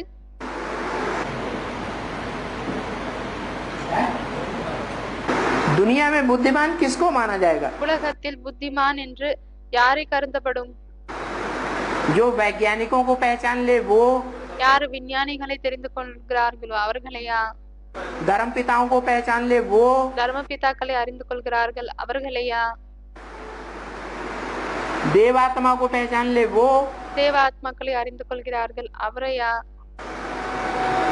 राक्षस को पहचान ले वो, ராட்சசர்களை தெரிந்து கொள்கிறார்கள் அவங்களையா? या सुप्रीम बाप को पहचान ले वो। இல்லையானால் சுப்ரீம் தந்தையை தெரிந்து கொள்கிறார்கள் அவங்களையா? அவங்களா? ज्यादा बुद्धिमान कौन हुआ? அதிகமாக புத்திசாலி யார் ஆகுனாங்க? तो बाप क्या देखते हैं बच्चों में? எனவே தந்தை குழந்தைகளில் என்ன பார்க்கிறார்? है बच्चों में कोई गुण नहीं है। குழந்தைகளில் எந்த குணம் இல்லைனாலும் சரி, बाप जानते हैं इन बच्चों में कोई गुण नहीं, தந்தை அறிவார் இந்த குழந்தைகளில் எந்த குணங்களும் இல்லை. लेकिन एक गुण देखते हैं क्या, ஆனால் ஒரு குணத்தை பார்க்கிறார், जो दुनिया में कहीं बाप को नहीं मिलता। எது உலகத்தில் எங்குமே தந்தைக்கு கிடைப்பதில்லை. क्या गुण? எந்த குணம்? बाप की पहचान தந்தையினுடைய அறிமுகம் बाप के बच्चे करते हैं। தந்தையினுடைய குழந்தைகள் தான் எடுத்துக்கொள்கிறார்கள். दुनिया में और धर्म पिताओं के जो फॉलोअर्स बच्चे हैं, உலகத்தில் மத்த தர்ம பிதாக்களில் யார் ஃபாலோவர்ஸ் குழந்தைகள் இருக்கிறார்களோ वो अपने बाप को पहचानते हैं। அவர்கள் தன்னுடைய தந்தையை தெரிந்து கொள்கிறார்கள். सुप्रीम सोल बाप को नहीं पहचान पाते। ஆனால் சுப்ரீம் சோல் தந்தையை தெரிந்து கொள்வதில்லை. यहाँ भी ऐसे ही है। இங்கேயும் அதே போலவே தான் இருக்கு. ब्राह्मणों की दुनिया में 9 कुरियों के ब्राह्मण हैं। பிராமணர்களின் உலகத்தில் 9 குறியை சேர்ந்த பிராமணர்கள் இருக்கிறார்கள். जो दूसरे दूसरे धर्मों से कन्वर्ट होकर के आए हैं, யார் மற்ற தர்மங்களில் இருந்து கன்வெர்ட் ஆகிவிட்டு வந்திருக்கிறார்கள். वो पहचान करके भी नहीं पहचान पाते, அவர்கள் தெரிந்து கொண்டும் கூட தெரியாமல் இருக்காங்க. पर बाहर के भाग जाते हैं, எட்டி உதைத்து சென்று விடுகிறார்கள், ஓடி விடுறாங்க, ग्लानि करने लग पड़ते हैं। கிளானி செய்ய தொடங்குகிறார்கள். क्यों? वही द्वापर युग से हिस्ट्री को देखो, அதே தான் துவாபர யுகத்திலிருந்து ஹிஸ்டரியை பாருங்கள். जो बाप बोलते हैं एक से ज्ञान सुनना चाहिए, எதற்காக தந்தை சொல்கிறார், ஒருத்தரிடமிருந்து ஞானத்தை கேட்க வேண்டும், अनेकों से ज्ञान नहीं सुनना चाहिए। நிறைய பேரிடமிருந்து ஞானத்தை கேட்க கூடாது. अनेकों से सुना तो बेविचारी ज्ञान हो जाएगा, நிறைய பேரிடமிருந்து கேட்டால் அது விபச்சார ஞானமாக ஆகிவிடும். और ज्ञान बेविचारी हुआ மற்றும் ஞானம் விபச்சாரமாக ஆகிவிட்டால் बेविचारी धर्मों में कन्वर्ट होना पड़ेगा। பிறகு விபச்சார தர்மங்களில் கன்வெர்ட் ஆக வேண்டியதாக இருக்கும். और भारतवासियों की ये खास कमजोरी बताई, மற்றும் பாரதவாசிகளின் இது விசேஷமான ஒரு பலவீனம் குறை சொல்லியிருக்கிறார். सुनी सुनाई बातों से भारतवासियों ने दुर्गति को पाया। சொல்லப்பட்டு கேட்கப்பட்ட விஷயங்களின் மூலமாக பாரதவாசிகள் மிகவும் அதிகமாக துர்கதியை சந்தித்திருக்கிறார்கள். और सुनी सुनाई बातों पर प्रभावित होना माताएं ज्यादा करती हैं, மற்றும் சொல்லிட்டு கேட்ட விஷயங்களில் அதிகமாக அந்த பிரபாவத்தில் மாதாக்கள் செல்கிறார்களா या भाई लोग ज्यादा करते हैं? இல்லையானா பாய்கள் வராங்களா அந்த பிரபாவத்தில்? आज भी सारी दुनिया में ऐसे ही चल रहा है। இன்றும் கூட முழு உலகத்தில் இப்படிதான் நடக்கிறது. ஓம் சாந்தி.